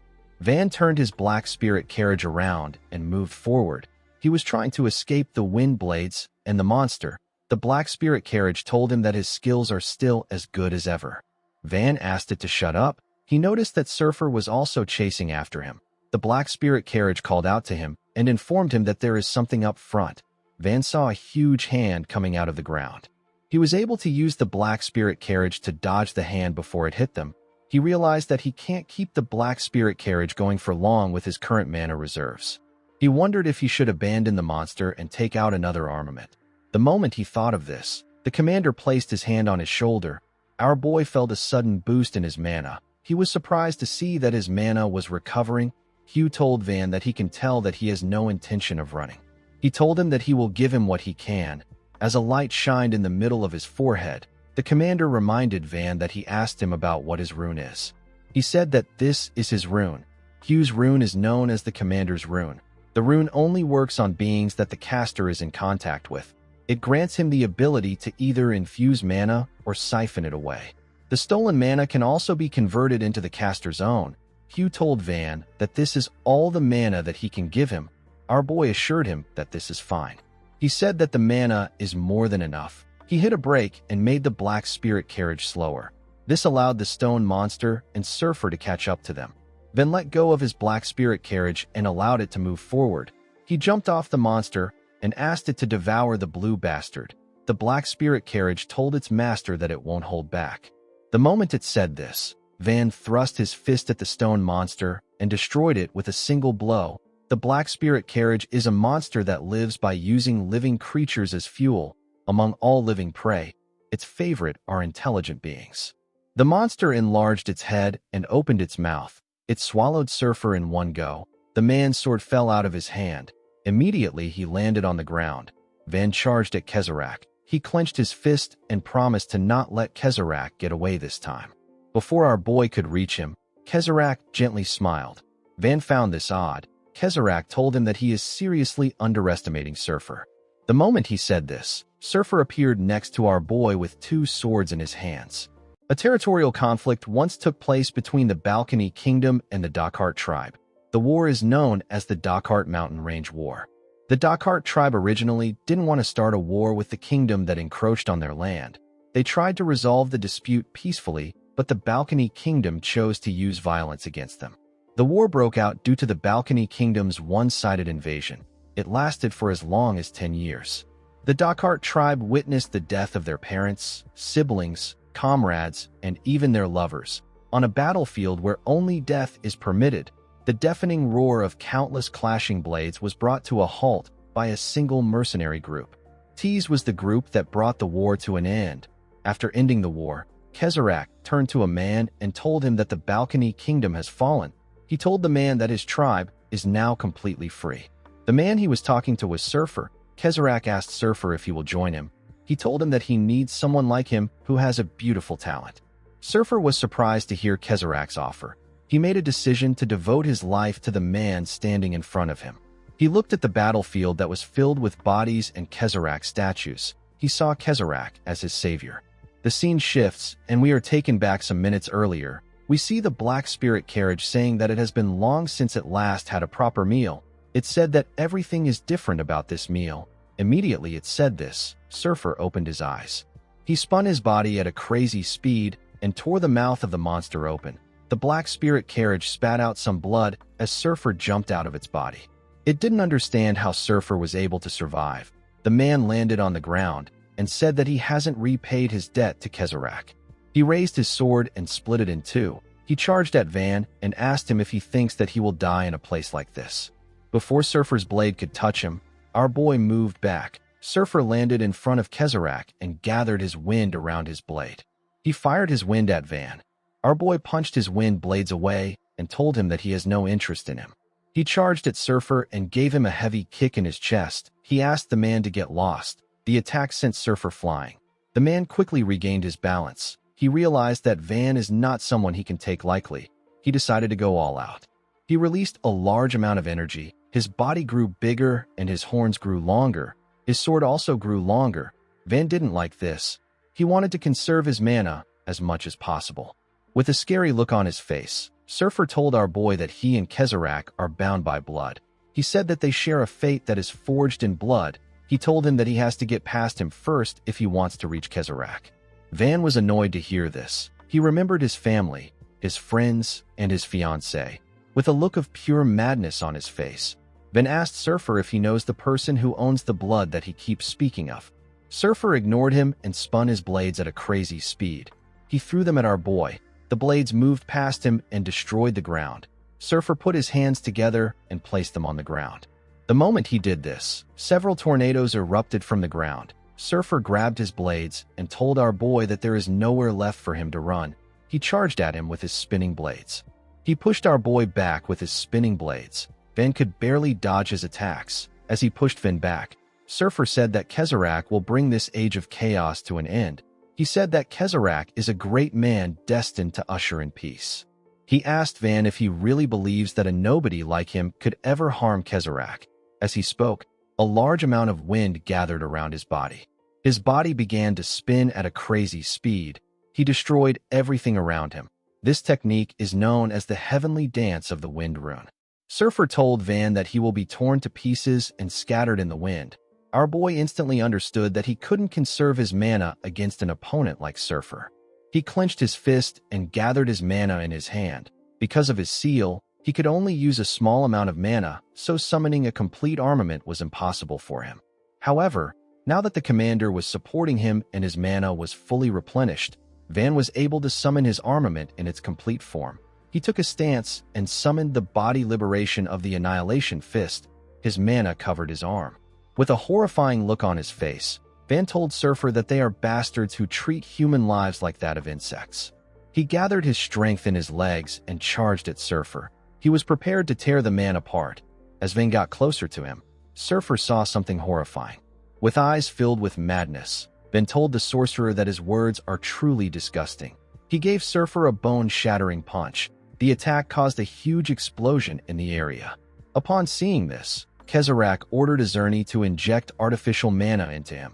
The man was surprised to hear this. He asked his master if the side effects are no longer a concern. Kezarach tore his clothes and said that he won't use any major techniques. He told the man that he will manage. Kezarach revealed his runes and said that a beautiful thing is something that doesn't fade so easily. In the next scene, we are taken to the past. We see someone holding a measuring glass containing some liquid. Someone informed the person that the Argo Kingdom has begun its war with the Awana Kingdom. The person was not surprised to hear this. He said that the king of Argo is getting impatient. The person talking is Kezarach. The man who informed him about the situation is Surfer. Surfer told Kezarach that the king wants the artificial mana to be completed as soon as possible. While staring at a huge test tube, Kezarach said that he also wants this. He told Surfer that they need to complete the artificial mana if they want the world to be a beautiful place. Surfer looked into the test tube to see Azurni. The man had several cables sticking out of his body. Surfer asked his lord if this is the artificial mana storage dummy that he developed. Kezarach told him that it is. He said that the dummy's name is Azurni. He told Surfer that Azurni will be his first masterpiece. He explained to him that the concentrated base of artificial mana can't be stored in an ordinary container. However, if a person injects the base into a dead body's blood vessels and cells, the artificial mana binds with the hemoglobin structure in the blood and stabilizes it. As he spoke, Kezarach pressed a button and opened the tank. He let Azurni out. He told Surfer that the progress of the artificial mana doesn't stop there. He said that he can even make a corpse move again with the power of the artificial mana. He placed his hand on Azurni's shoulder and told Surfer that the corpse has no memories or sense of self from when it was alive. It is just a beautiful living reservoir of artificial mana. Kezarach said that the corpse still has a downside. He revealed to Surfer that the corpse will shut down once the artificial mana is depleted.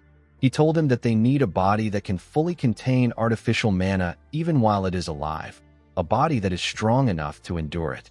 Kezarach said that they need a resilient body to create the beautiful world that they want. He told Surfer that they need the body of the Grand Duke of the Awana Kingdom. He wanted to get Leon Sapphire's body. The scene shifts, and we are taken to the present. We see Kezarach activate his rune. He made several huge rocks fall from the sky. It was as if meteors were falling on Van. Our boy quickly moved out of the way to dodge the huge rocks. Immediately, he was out of the range of the attack. He raised his head up. He saw Kezarach walking towards Surfer's ruined body. Kezarach noticed that the man's eyes were open. He helped him close it. Van reminded the man that he is involved in human trafficking, organ trading, assassination, and kidnapping. He told him that his group is filled with trash who will do anything as long as they get paid. Our boy got up and released a large amount of killing intent. He asked Kezarach if they consider themselves precious. He told him that he is absolutely disgusting. Kezarach told our boy that it is not beautiful to judge everything based only on what he can see on the surface. He stood up and said that this is his second advice. Van charged at him and asked him to shut up. Kezarach realized that he couldn't waste any more time here. He decided to end the fight now. He placed his hands on the ground and activated his totem pole rune. The rune grants him the ability to summon 4 totem poles that wield the power of the 4 classical elements. These are earth, water, fire, and air. The moment he activated his rune, the totem poles came out of the ground and opened their mouths. They fired the 4 elements at Van. Kezarach also activated his stone statue rune and made several stone statues come out behind Van. The statues were carrying weapons. Van easily sensed their presence. He saw that he was blocked from both sides. He stopped moving and punched the air. The impact of his attack pushed Kezarach's elements and statues back. Kezarach was surprised to see this. He didn't understand how Van was able to deal with the attack so easily. Our boy pushed forward and told Kezarach that he will smash his glasses first. As Van dealt with the totems, the commander closed his eyes and released his mana. He noticed that Kezarach's mana had an unnatural spike. He was certain that there had to be a mana supply source somewhere feeding Kezarach. Hugh carefully sensed the mana in the area. He knew that he would be able to find the supply source if he follows the flow of mana spreading through the place. He quickly noticed that the mana was flowing in one direction. He found Azurni hiding in the ground. Azurni noticed that the commander had discovered his presence. Hugh opened his eyes when he found the man. Kezrak quickly turned to the commander. He saw that he was running towards Azurni. He quickly raised his hand and used his stone statue rune. Several stone statues appeared around Hugh with different weapons in their hands. They swung their weapons at the commander. Fortunately, the black spirit carriage saved Hugh. The commander was surprised to see that the monster saved him. The black spirit carriage said that it will be a problem for it if its master dies. It told Hugh that it is going to help him out. The commander asked it to move at full speed. Upon seeing that Hugh was getting close to him, Azurni got out of the ground and began to run. Before Hugh could grab him, Kezrak's totems released fire and wind at him. The attack sent the black spirit carriage and the commander flying. Kezrak became relieved when he saw them on the ground. He realized that he could have been in serious trouble if Hugh had caught Azurni. Immediately he thought of this. Van appeared behind him and asked him about where he is looking at. Kezrak was shocked to hear his voice. He quickly raised a statue from the ground and used it to block Van's attack. Kezrak was amazed by Van's strength. Our boy had gotten so strong that it seemed as if he was a completely different sorcerer. He couldn't believe that our boy was doing all this without using any artificial mana. He wondered about how Van was able to get so strong in such a short period of time. The moment he thought of this, Van clenched his fist and gave him a punch. Kezrak tried to dodge the attack, but Van was able to hit his leg. Our boy cut off his leg with a single blow. Kezrak grit his teeth to endure the pain. He wondered if this kind of explosive growth is really possible. He quickly jumped back to separate himself from Van. He told himself that it doesn't matter how strong Van has become. He said that he will never lose as long as he has artificial mana. He quickly activated his stone statue rune. Before he could do anything, Hugh smiled. He remembered how his finger managed to graze Azurni's shoulder. He said that he is quite tenacious even though he looks like this. Immediately he said this, he activated his commander rune. The rune allows him to infuse mana into beings he is in contact with or siphon their mana away. He can also make the stolen mana his own. Hugh stretched out his hand and began to drain Azurni's mana. The man screamed out in pain as his mana got dragged out of him. Kezrak quickly turned around when he heard Azurni's voice. The moment he let his guard down, Van charged at him. Kezrak was able to dodge the attack by jumping back. He quickly used a technique known as secret passage wall surface. He made several huge barriers come out of the ground and block Van. Our boy appeared next to the man and told him that he won't be needing any crutches. With a scary look in his eyes, he told Kezrak that he will be dying soon. On the other side of the forest, we see Pollen and Naomi breathing heavily. Naomi said that Monch can't regenerate anymore. Pollen asked her if she is certain. The woman said that she can't sense any mana from them. She told Pollen that they are definitely dead. While he was breathing heavily, Pollen turned around when he heard a loud sound. Naomi said that the sound came from the place Van and their commander are. She asked Pollen if they shouldn't check it out. Pollen told her that everyone's sacrifice will be meaningless if they do this. He said that they need to make it back to the order. He and Naomi ran forward. A minute after they left, Monch opened his eyes and turned to them. The scene shifts, and we are taken to the headquarters of the Ethos Order. We see the building burning. We see a huge man standing at the top of a cliff. The man looked down and ordered his subordinates to prepare to move. He said that they are going to save Hugh Zainal. This man is Leon Sapphire, the head of the Leon household and the Grand Duke of the Awana Kingdom. A man walked up to Leon and informed him that there are no survivors. He said that they arrived too late. Leon ordered the man to prepare to move. The man bowed his head and accepted the order. The scene shifts, and we are taken back to Van. We see our boy give Kezrak a powerful blow in his chest. The attack sent him flying. Van moved close to Kezrak and picked him up. He asked him to tell him everything he knows about the sorcerer from the Zoe Kingdom. Kezrak smiled and called Van an idiot. He asked him about who he is talking to. The moment he said this, his disguise began to slowly fade away. The person Van picked up wasn't Kezrak. It was Azurni. Kezrak had used his rune to change the man's image. Before Van could do anything else, Kezrak activated his rune and made a huge stone fist come out of the ground. The stone fist hit our boy and sent him flying. As Van slowly got up, Kezrak slowly came out of the ground. He told our boy that he will give him one last piece of advice. He advised him never to let his guard down no matter how trivial the ability may seem. Van realized that when Kezrak raised the barrier, he hit himself and threw his subordinate out as bait. He stood up and told Kezrak that he has an amazing survival instinct. Azurni turned to Kezrak and begged him to take away the last of his artificial mana. Kezrak placed his hand on the man's body and told him that he did a good job. Immediately he said this, he drained Azurni's remaining artificial mana. The man's energy was completely drained out of him. Kezrak's body became bigger. He activated his stone statue rune and dragged the earth to his body. He made an armor with multiple arms and a huge hammer out of the earth. This form was made with the combination of all his runes. Kezrak told Van that he didn't expect him to force him to summon the Elemental Colossus. He told our boy that he acknowledges him. The Elemental Colossus is created when Kezrak summons a giant stone golem that wields the power of the 4 elements and merges with it. Hugh was shocked to see that Kezrak was using 3 runes at the same time.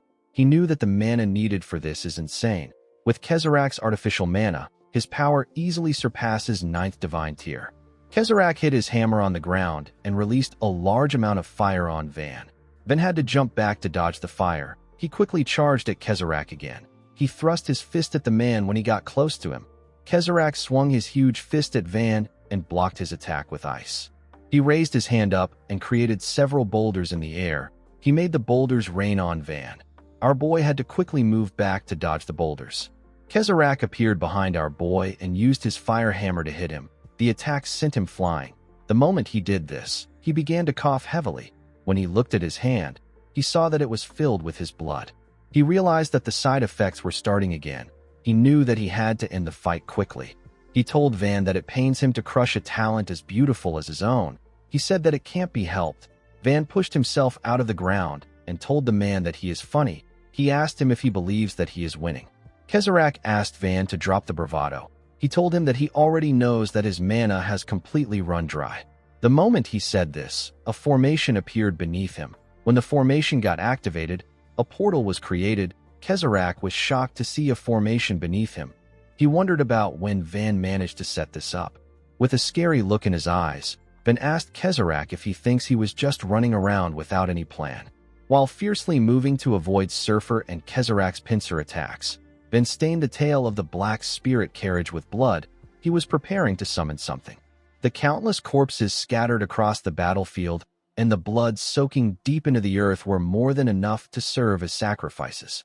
At this very moment, all the spilled blood gathered together. Van raised his hand and revealed an odd object. He placed the object close to his chest. His clothes instantly disappeared. A large amount of eerie mana began to gather around him. Kezrak was shocked to see this. He noticed that he was in another world. He realized that this wasn't a formation. It was a rune art. He had never seen or even heard of an ability like this. Immediately he thought of this. His elemental colossus fell apart. He fell into a sea of blood. He was shocked to see that his artificial mana was completely gone, then landed on the ground in a long red robe. His hair grew longer, and the object that he took out was on his chest. This form is Van's 7th manifested armament. It is known as the Blood Jade. The wielder who offers sacrifices to summon the Blood Jade becomes the master of the Sea of Blood. With a terrifying look in his eyes, Van told Kezrak that he is the only one allowed to use mana in this Sea of Blood. The man couldn't believe what he was hearing. He had never heard of an absurd ability like this. Before he could do anything, he felt something in his hand. When he looked down, he saw several undead beings in the ground. One of them was eating his hand. Kezrak screamed and asked our boy about what is happening now. He quickly drew his hand out and jumped back. His body hit something before he could even run. When Kezrak turned around, he saw more undead beings. They all smiled at him. One of them asked him about where he is going. Kezrak instantly recognized the armors the undead beings were wearing. He realized that they were knights of the Ethos Order. He entered the Sea of Blood and began to run. The undead beings moved their grotesque body and chased after him. They surrounded him and asked him about where he is going. Kezrak screamed as the undead knights grabbed him. They told him that he will come with them. Kezrak begged them to let him go, then summoned a huge spear and said that this is an ugly sight. He told Kezrak that he brought it upon himself. The moment he said this, he gathered a large amount of mana into the spear and told the mercenary that he should have just left him alone. He threw the spear with a large amount of force. The spear hit Kezrak directly in his chest. After this happened, the pool of blood slowly started to shrink. Kezarach got pushed out of the dimension. His body looked lean. The man noticed that his mana and his blood were drying up. He wondered if this was the power of Van's rune. Our boy walked up to the wounded man. When Kezarach saw him, he said that he remembers the Djol mountain hideout. He said that they wiped out a small village in the Azraon Mountains. He told Van that he connected the Djol mountain bandits to a certain man for the cleanup of the village. He said that he was told that there were no survivors in the village. He realized that Van was a survivor. He now knew that our boy came to find him for revenge. Van asked him to tell him everything he knows about the sorcerer from the Zoe Kingdom. Immediately he said this. He got a small headache. He carefully touched his head. Kezarach looked at the sky and said that people love to say that there is nothing more pointless and empty as revenge. He said that people are wrong. He believed that this was just the nonsense of hypocrites who have never stood in the Avengers' shoes. He said that a person feels something that nothing else in this world can give them when their revenge succeeds. It is a trembling, intoxicating catharsis. The person gets an overwhelming sense of release, a feeling of achievement and fulfillment. It is a beautiful emotion that only those who complete their revenge can feel. However, this feeling quickly fades, and in the end, all that is left is an empty heart and hollow despair. Kezarach turned to Van and asked him about how he plans to overcome this emptiness. Unfortunately for him, Van wasn't interested in hearing this. He grabbed Kezarach's neck and asked him to just tell him about the sorcerer. His eyes were filled with madness. Kezarach could see this. He could see that Van's eyes were filled with hate. He smiled and said that they remind him of his old self. The scene shifts, and we are taken to the past. We see a young boy split a small log of wood with his axe. This young boy is Kezarach. He was 15 years old at this time. Immediately, he put his axe down. His father called out to him and asked him if he is working hard again. Kezarach covered his nose when his father got close to him and told him that he smells like alcohol. He asked his father if he was drinking with the uncles again. The man laughed and said that he had to drink because his son is going to be a great sorcerer very soon. He told Kezarach that he had one drink because he was in a good mood. He moved close to his son and told him that they need to head inside since his mother will be tired of waiting. Kezarach told his father that his beard is pricking him. Inside the house, we see a picture of Kezarach's mother on a fireplace. Kezarach had the same color of hair as his mother. He told his mother that he will come home often. He asked her to take care of herself. After he said this, his father called out to him and asked him not to lose his kind heart even when he grows into a fine sorcerer. He asked him to live his life doing what is right. He asked his son to do this for him and his mother. He asked him to promise that he will remain the same. Kezarach made a pinky swear with his father to promise him. The next day, we see a carriage standing outside Kezarach's house. Kezarach's father began to cry when he saw the carriage. Kezarach asked him to stop crying. The man said that it feels like he just saw him toddling around yesterday. He said that he cannot believe that his son is entering the military academy as the runner-up. Kezarach asked his father about where his tough look from yesterday disappeared to. The coachman asked Kezarach to get in the carriage. He told him that he will be late for his entrance ceremony if he doesn't leave soon. After his son entered the carriage, the man asked him not to forget their promise. He asked his son to stay healthy. Kezarach smiled and asked his father to take care of himself. As the carriage moved forward, the man waved to his son and told him that he will live long enough for him to make it big and buy them a house in the capital. Kezarach laughed and told his father that he will come home often. After the carriage left the area, the man cleaned his tears. He couldn't believe that he was crying in front of his son. The moment he thought of this, he noticed that someone was behind him. When the man turned around, he saw two huge men. The men were dressed like knights. The scene shifts, and we see the coachman take Kezarach to the entrance of a mansion. Kezarach told him that this isn't the military academy. The man asked him to come inside for a moment. When Kezarach entered the mansion, someone welcomed him. He told him that he has been waiting for him. He grabbed Kezarach's hand and told him that he heard that he has a rune that lets him change his appearance into anything. He asked Kezarach if this is true. The boy nervously said that it is. He asked the man if this is the military academy. The man smiled and told Kezarach that he canceled his enrollment. He told the boy that he is going to be adopted as his son and assist him instead. Kezarach was shocked to hear this. With a creepy smile on the man's face, He said that his beautiful artistic inspiration isn't what it used to be. He told Kezrak that he will become the perfect muse with his ability. Kezrak told the noble that he doesn't really understand him. The man said that peasants truly can't understand words. He ordered his subordinate to bring something. The man threw someone in front of Kezrak. The person turned out to be his father. The noble asked someone to hold Kezrak's father down. He said that he is struggling again. He told Kezrak that he simply needs to help him for 10 years. He assured the boy that he will forge a certificate saying that he graduated as the top student in his class and allow him to go free after 10 years. As he spoke, someone held Kezrak down. The man told the boy that he can become a proper sorcerer and spend the rest of his life happily with his father after he provides the services he needs. With a creepy smile on his face, the noble told Kezrak that he will tear his father's limbs apart and shove it down his throat if he dares refuse. The boy was horrified to hear this.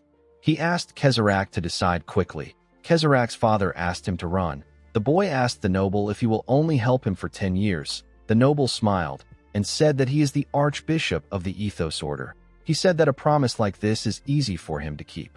Kezrak said that he will do it. The man told him that he made a wise choice. He said that they will sign a contract and throw away his ugly clothes. He ordered someone to bring Kezrak a dress. Kezrak's father hated this. He begged his son to leave. Kezrak asked his father not to worry. With tears in his eyes, he asked his father to wait 10 years for him. The man didn't know what to say to his son. During winter, we see some maids gossiping about the scars on someone's body. One of them said that the noble adopted Kezrak as his son, and yet he puts him through every kind of sadistic torture imaginable and calls it art. The maid's friend asked her to keep quiet. She said that their master might hear her.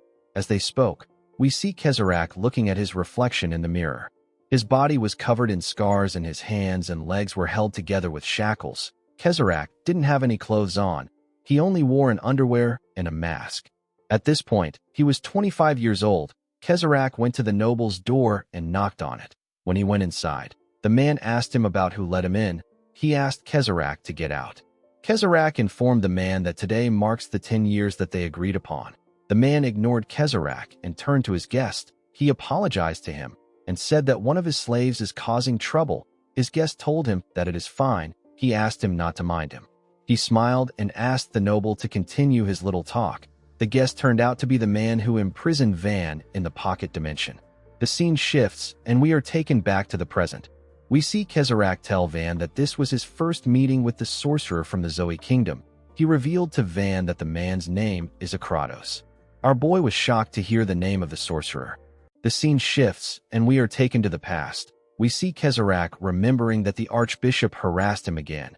It was unbearable for him, but he believed that he will be able to see his father again if he could endure the pain for 8 years. At another time, a bunch of other people who look like the archbishop visited Kezrak and harassed him. Every day was hell for Kezrak, but he told himself that he will be able to see his father again if he could just hold on for 5 more years. Kezrak often got tortured by terrible people. His days were filled with nothing but pain. He believed that he would be in less pain if these people just tore his limbs apart. However, he only had 1 more year to see his father. He told himself that he needs to endure for the sake of his father. Kezrak used his own blood to write that he will finally get to see his father when the day comes. The 10 years were complete, and his happy life was about to begin. Kezrak told himself that his new life will start now. He laughed like a deranged man as he said this. After meeting the archbishop, he followed him and Akratos somewhere. As the archbishop guided Akratos, he apologized to him for causing trouble over a single slave. Akratos placed his hand around the man's shoulder and asked him if he knows the amount of information that he has sold to the Zoe Kingdom. He laughed and told the archbishop that it is fine. The man thanked him for this. He turned to Kezrak and asked him to consider himself lucky. He told him that he would have beheaded him on the spot if Akratos found him even slightly irritating. When they arrived at a door, Akratos asked the archbishop if this is the room where he keeps his favorite exhibits. The man told him that he is correct. Kezrak asked the man if his father is there. The archbishop opened the door and laughed. He asked Kezrak if it has been 10 years since he last saw his father. Kezrak ran into the room and called out to his father. He told him that he has waited 10 years to see him. Immediately he said this. Kezrak saw something horrifying. His father was begging someone to kill him. The poor man had been transformed into a huge, grotesque creature. He had several long tubes sticking out of him. The archbishop laughed like a lunatic and asked Kezarach to tell him what he thinks. He said that this is a masterpiece he spent 10 whole years creating. He said that it is his most beautiful work. Kezarach fell to his knees when he saw his father. The crazy man smiled when he saw the look in his eyes. He said that his beautiful artwork is complete. He asked Kezarach if he knows how hard it was for him to keep his father alive in this state without letting him die. Kezarach lowered his head and began to cry. He asked the man to tell him why he did this. He reminded him that he promised to let them go if he endured for 10 years. The archbishop told him that he wasn't lying. He told Kezarach that he can go home with his father now that the artwork is complete. He told him that he is not certain if his father can go anywhere in his current state. Kezarach raised his head and told the archbishop that he will kill him. He charged at him. Before he could touch the man, a knight jumped out of hiding and slammed his head to the ground. The archbishop referred to Kezarach as a slave and asked him to know his place. He asked Kezarach to stop crawling and change into how he was last night. He said that he can't stop this excitement right now. With eyes filled with anger, Kezarach assured the man that he will kill him. The archbishop began to hit his head when he heard this. Kezarach told him that he will kill him no matter what happens. Immediately he said this, someone attacked the knight with a powerful stinger. The attack sent the man flying. The person who attacked him was Akratos. The sorcerer smiled and said that it has been a while since he smelled hatred that was this thick. He moved close to Kezarach and asked him if he would like him to help him with his revenge. The archbishop was shocked to hear what Akratos said. Akratos told Kezarach that he will become his slave if he helps him. He asked him if he is okay with this. Kezarach said that he doesn't care about this. He raised his head and told Akratos that he will give him everything he has as long as he can get his revenge. The archbishop quickly told Akratos that he can handle his slave himself. Akratos ignored him and told Kezarach that they have a deal. He used his stinger to create a huge spiky rock and pushed it into Kezarach's back. He asked Kezarach to endure the pain. Kezarach screamed as the rock got pushed into him. He got up and released huge spiky rocks from his mouth and legs. The archbishop turned to Akratos and asked him about why he is suddenly doing this. Akratos laughed and asked him if this is sudden. He told the archbishop that he is seriously hilarious. With a smile on his face, he asked the archbishop if he knows why he came all the way there. He revealed to him that their king believes that a filthy pervert like him is just getting in the way. He told the man that he came there to kill him. He laughed and told the archbishop that he didn't do anything because he was thinking about the most delicious way to kill him. The archbishop was shocked to hear this. He ran towards the door and called out to his guards. Akratos revealed to the archbishop that he already sealed off the sound of the entire room. The archbishop began to hit the barrier and scream. He begged someone to save him. While he was screaming, the spiky rock slowly entered Kezarach's body. He carefully got up. The archbishop began to cry when he sensed Kezarach's presence. Kezarach covered his body with rocks and walked towards the man with a face filled with anger. He told the archbishop that his father probably begged him too. He asked him to beg for his life like a dog. The man begged Kezarach to spare him. Kezarach told him that he is pathetic. The archbishop begged Kezarach to stay back. He began to scream. A week later, we see Akratos looking at something. He couldn't believe that Kezarach tortured the archbishop for a week. He told him that he is seriously not normal. Kezarach had completely torn the man's body apart with rocks. Somehow, he was still able to keep him alive. The archbishop was begging Akratos to kill him. Akratos smiled and told Kezarach that he likes his work better. He asked him about what he is going to do about his father. Kezarach knew that his father couldn't survive like this. He placed his hand on his body and released some mana. He used the rocks to tear the man apart. After destroying his father's body, Kezarach used a bag to pick up a part of him and asked him to rest in peace. Akratos moved close to him and told him that he needs to follow him just like he promised. He asked Kezarach if they can do something about his hideous face first.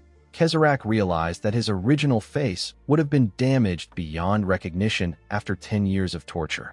Akratos gave him some mana. Kezarach used it to change his face. He asked the sorcerer if this is much better. He changed his face into that of the person he missed the most. Kezarach copied his father's face. Akratos asked him for his name. The man shared his name with the sorcerer. Outside the archbishop's mansion, we see a woman greet Akratos. the sorcerer asked the woman whose name is Versa if she has been short on test subjects lately. He told her that he picked up an interesting subject for her. Versa asked him if the person behind him is the subject. Akratos told her that she is correct. He revealed to her that he already force-implanted a rune into Kezarach. He said that they need to head to the kingdom to implant another one into Kezarach. Versa suggested that they start moving. She told Akratos that he came out later than scheduled. Akratos didn't expect her to ignore him. He told her that she is no fun. While he was talking, Kezarach turned around and glared at the Archbishop's mansion. The scene shifts, and we are taken back to the present. We see Kezarach telling Van that he wanted to tear down this unequal class system and build a beautiful world where everyone is equal. He even broke his promise to his father just to focus on developing artificial mana. Kezarach couldn't believe that this was how things were going to end for him. Van didn't really care about what Kezarach was saying. He was more focused on the fact that the name of the sorcerer who locked him up is Akratos. Kezarach asked Van to head to the Leon family of the Awana Kingdom. He revealed to him that there is a spy planted there by the Argo Kingdom. Van asked him about what he is saying. Kezarach told him that the spy knows where Akratos is currently staying. Van grabbed his neck and asked him about why he is suddenly helping him like this. Kezarach told Van that he can't touch a single hair on Akratos' head at his level. He told our boy that he is helping him because he reminds him of his old self. Immediately he said this. Someone hit his stomach with a powerful attack. Van quickly raised his head up. He saw another attack coming towards him. Unfortunately, our boy was already out of mana. He didn't know what to do. Before the attack could reach him, someone appeared in front of him and blocked the attack. Van was shocked to see who it was. The person turned out to be Anna Dalton. The woman smiled and told Van that it took her forever to find him. She told him that he has gotten sexier. In the next scene, we see Naomi stop to catch her breath. Pollen asked her if she is okay. He asked her if they should rest for a moment. Naomi told him that she is fine. She said that they need to get to the order as fast as possible. Immediately she said this. Parkle appeared behind Pollen and told him that the Ethos Order is probably already in shambles. Pollen was horrified to hear the man's voice. He quickly jumped back. He asked him about how he is still alive. He was certain that Parkle was dead. Parkle told him that he needs to check a person a few times to confirm if they are dead. He said that rookies without real combat experience are such a mess. Pollen asked him about what he meant when he said that the Order is in shambles. Parkle laughed when he heard his question. He told Pollen that while the Ethos Knights were focused on Kezarach, they got stranded all the way out here. For the factions that want to wipe out the Ethos Order, there is no better chance than this.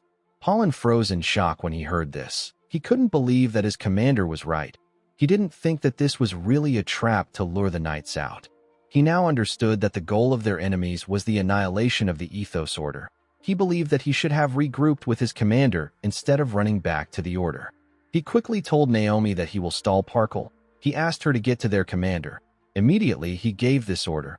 Parkle took off Naomi's head. Pollen turned to her when he heard a sound. He was horrified to see that his comrade's head was gone. Parkle appeared in front of him and told him that he has to get back to his friends. With a horrifying smile on his face, he told Pollen that playtime is over. He said that it was fun while it lasted. An hour later, we see someone riding a huge lion appear with his men. One of his subordinates informed him that they found the bodies of a man and a woman. He told him that the two of them are Ethos Knights. The man got off his lion and asked his subordinate if they are too late. One of his soldiers informed him that Pollen is still breathing. Sapphire was surprised to hear this.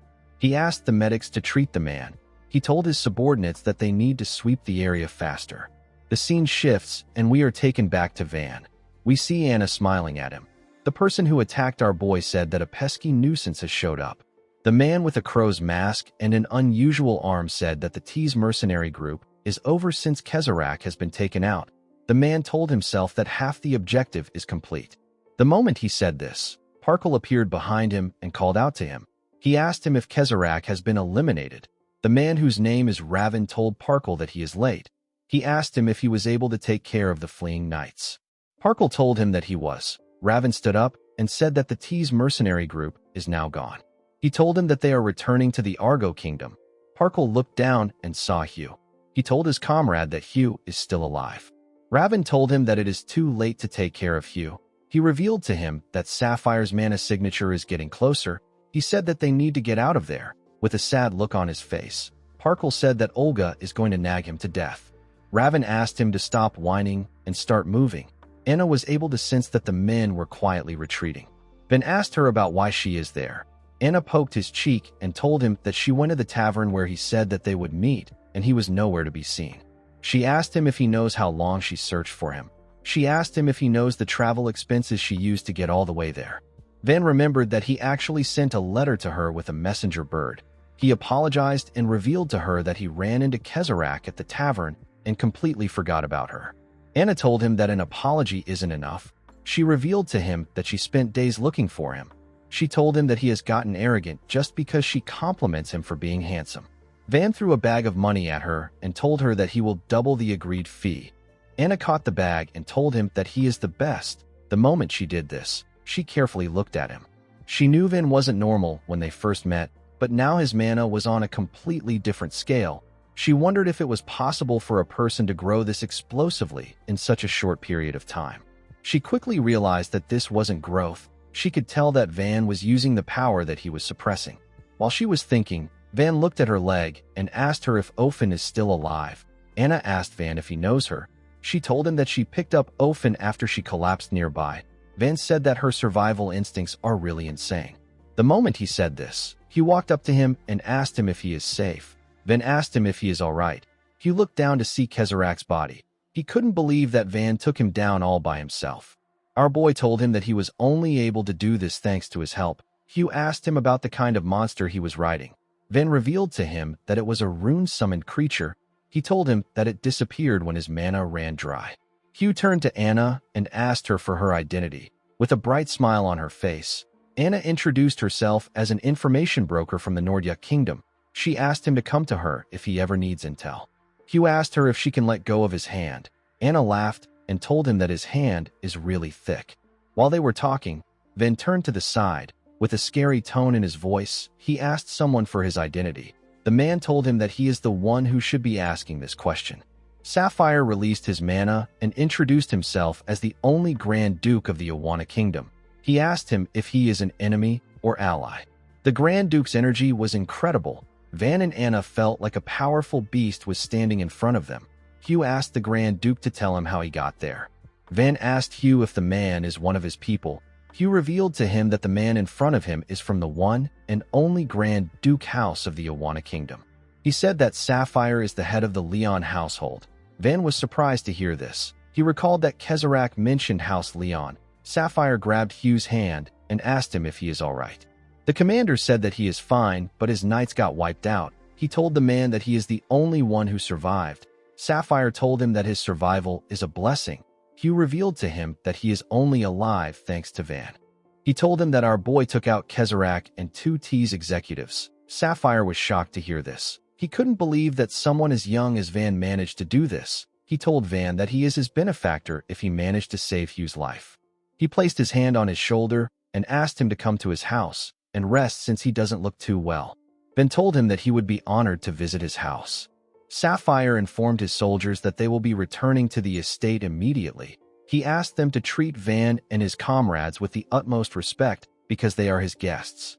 As they slowly turned around, the Grand Duke told his soldiers that the Argo Kingdom's sorcerers may still be lying in ambush nearby. He asked them to stay alert.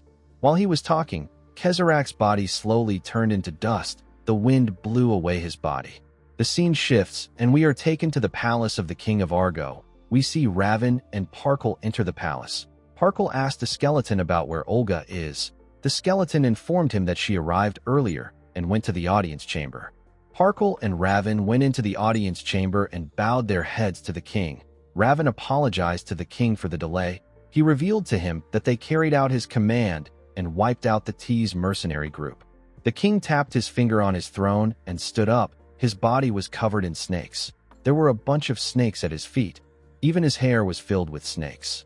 The king told Raven that he ordered them to bait the Ethos Order, kill Hugh Zainal, and erase the expendable T's mercenaries. No one said anything. With a menacing aura, the king asked Raven to give him a reason why he failed to assassinate Hugh. He told him that his reason must satisfy him. A female sorcerer with some moon tattoos on her face told the men that they are pathetic for failing to kill a single sorcerer. This woman is Olga. She is a sorcerer of the Argo Kingdom. A green-haired man laughed and told the men that they infiltrated Awana and wiped out the entire Ethos Order by themselves. A woman next to him laughed and called the men pathetic, incompetent trash. Raven told the king that the entire failure lies with Olga and her squad. The green-haired man was surprised to hear this. The woman next to him called Raven useless trash.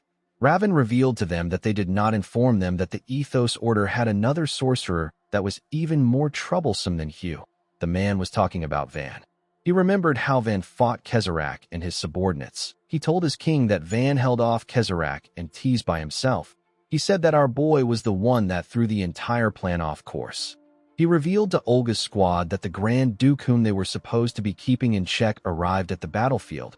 He asked them about how Sapphire managed to get to where he was. He said that this was the greatest cause of his failure. The king asked him to stop. Raven and Olga quickly went on their knees and told the king that they have committed a crime worthy of death.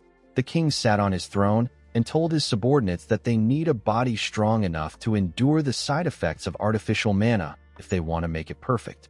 He said that they need a body comparable to a superhuman. The body that best meets these conditions is Sapphire's own. To claim his body alone, the Argo Kingdom has endured years of war against Awana.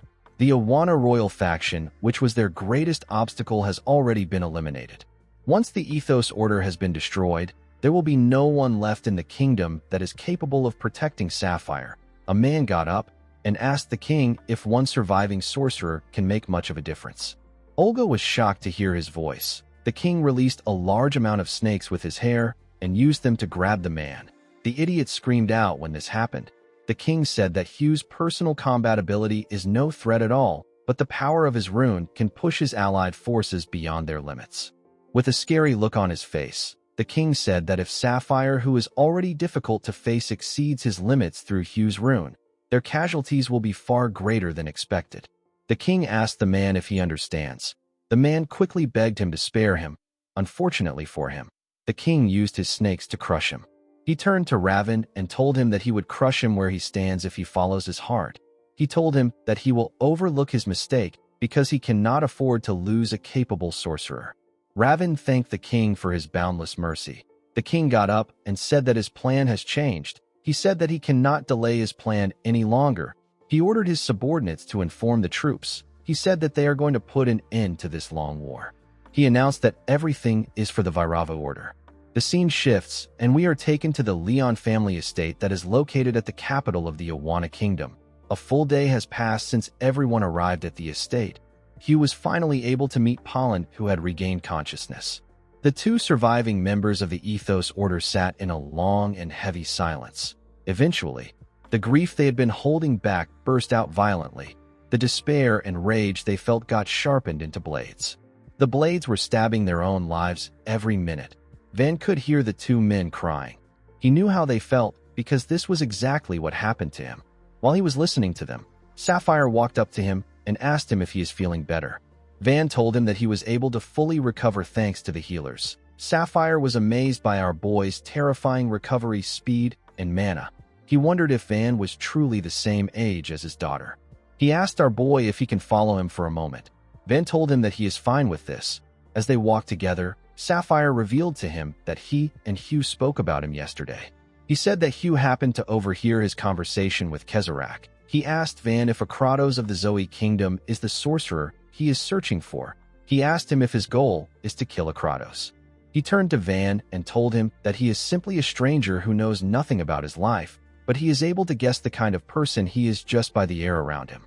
He said that our boy is a man completely bound together by anger and sorrow. Sapphire guided Van to the training grounds. He asked him if he truly understands how absurd the path he is trying to walk is.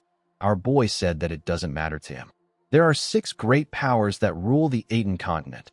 Among them, the one that still reigns as the dominant superpower is the Zoe Kingdom. Even in the Zoe Kingdom, only the best sorcerers may ascend to the rank of Royal Guard. The Royal Guard is composed of those who are at the 3rd divine tier and above. The one who commands this Royal Guard is the Grand Duke. The Grand Duke is Akratos. He is one of the 5 strongest people on the continent. Sapphire asked Van if he is saying that he can kill someone like this. He asked him if he knows how high the mountain he is trying to climb is. Van said that the height of the mountain doesn't matter. With a scary look on his face, he told Sapphire that no matter how tall a mountain is, there is always a summit. He told the man that none of this is his business. Sapphire said that Hugh already told him that words won't be enough to make him change his mind. He said that this can't be helped. He turned to Van and released a large amount of energy. He appeared next to our boy in a different form and attacked him. Van quickly jumped back to dodge his attack. Sapphire charged at him before he could get far. He gave our boy a punch in his chest. The attack pushed Van back. Van got up and asked the man to tell him what he is doing right now. Sapphire released more energy and told Van that he is apologizing in advance. He said that he needs to see for himself if our boy truly has the strength to stand against the Zoe Kingdom alone. He asked Van to allow him confirm this right here and right now. Van charged at him when he heard this. He covered his hand in his energy and gave Sapphire a punch. Sapphire was able to dodge the attack. Van reminded him that he asked him to stop sticking his nose where it doesn't belong. Sapphire told Van that a person starts meddling more when they get old. He asked our boy to humor him. Immediately he said this. He used his 2 fists to punch Van in the stomach. The attack sent our boy flying. He crashed into the wall. Sapphire realized that he got too heated. Van pushed his hand out of the rubbles and got up. Sapphire was relieved to see that he was fine. Van released some energy and told Sapphire that he will use this chance to show him how unpleasant meddling can be. The moment he said this, he took out a unique sword from the ground. His hand got covered with his energy. The scene shifts, and we see a young woman asking her pet if the noise is coming from the training grounds. She said that it is probably her father. She couldn't believe that her father was not able to stay quiet even though they had guests. She asked her pet, whose name is Popo, if she should go nag her father again. The pet barked at her. The beautiful woman asked Popo if he wants to come with her. Guys, we have come to the end of our video. If you guys want more of this recap, let me know in the comments section. Don't forget to like and smash that subscribe button for more recaps. See you guys later.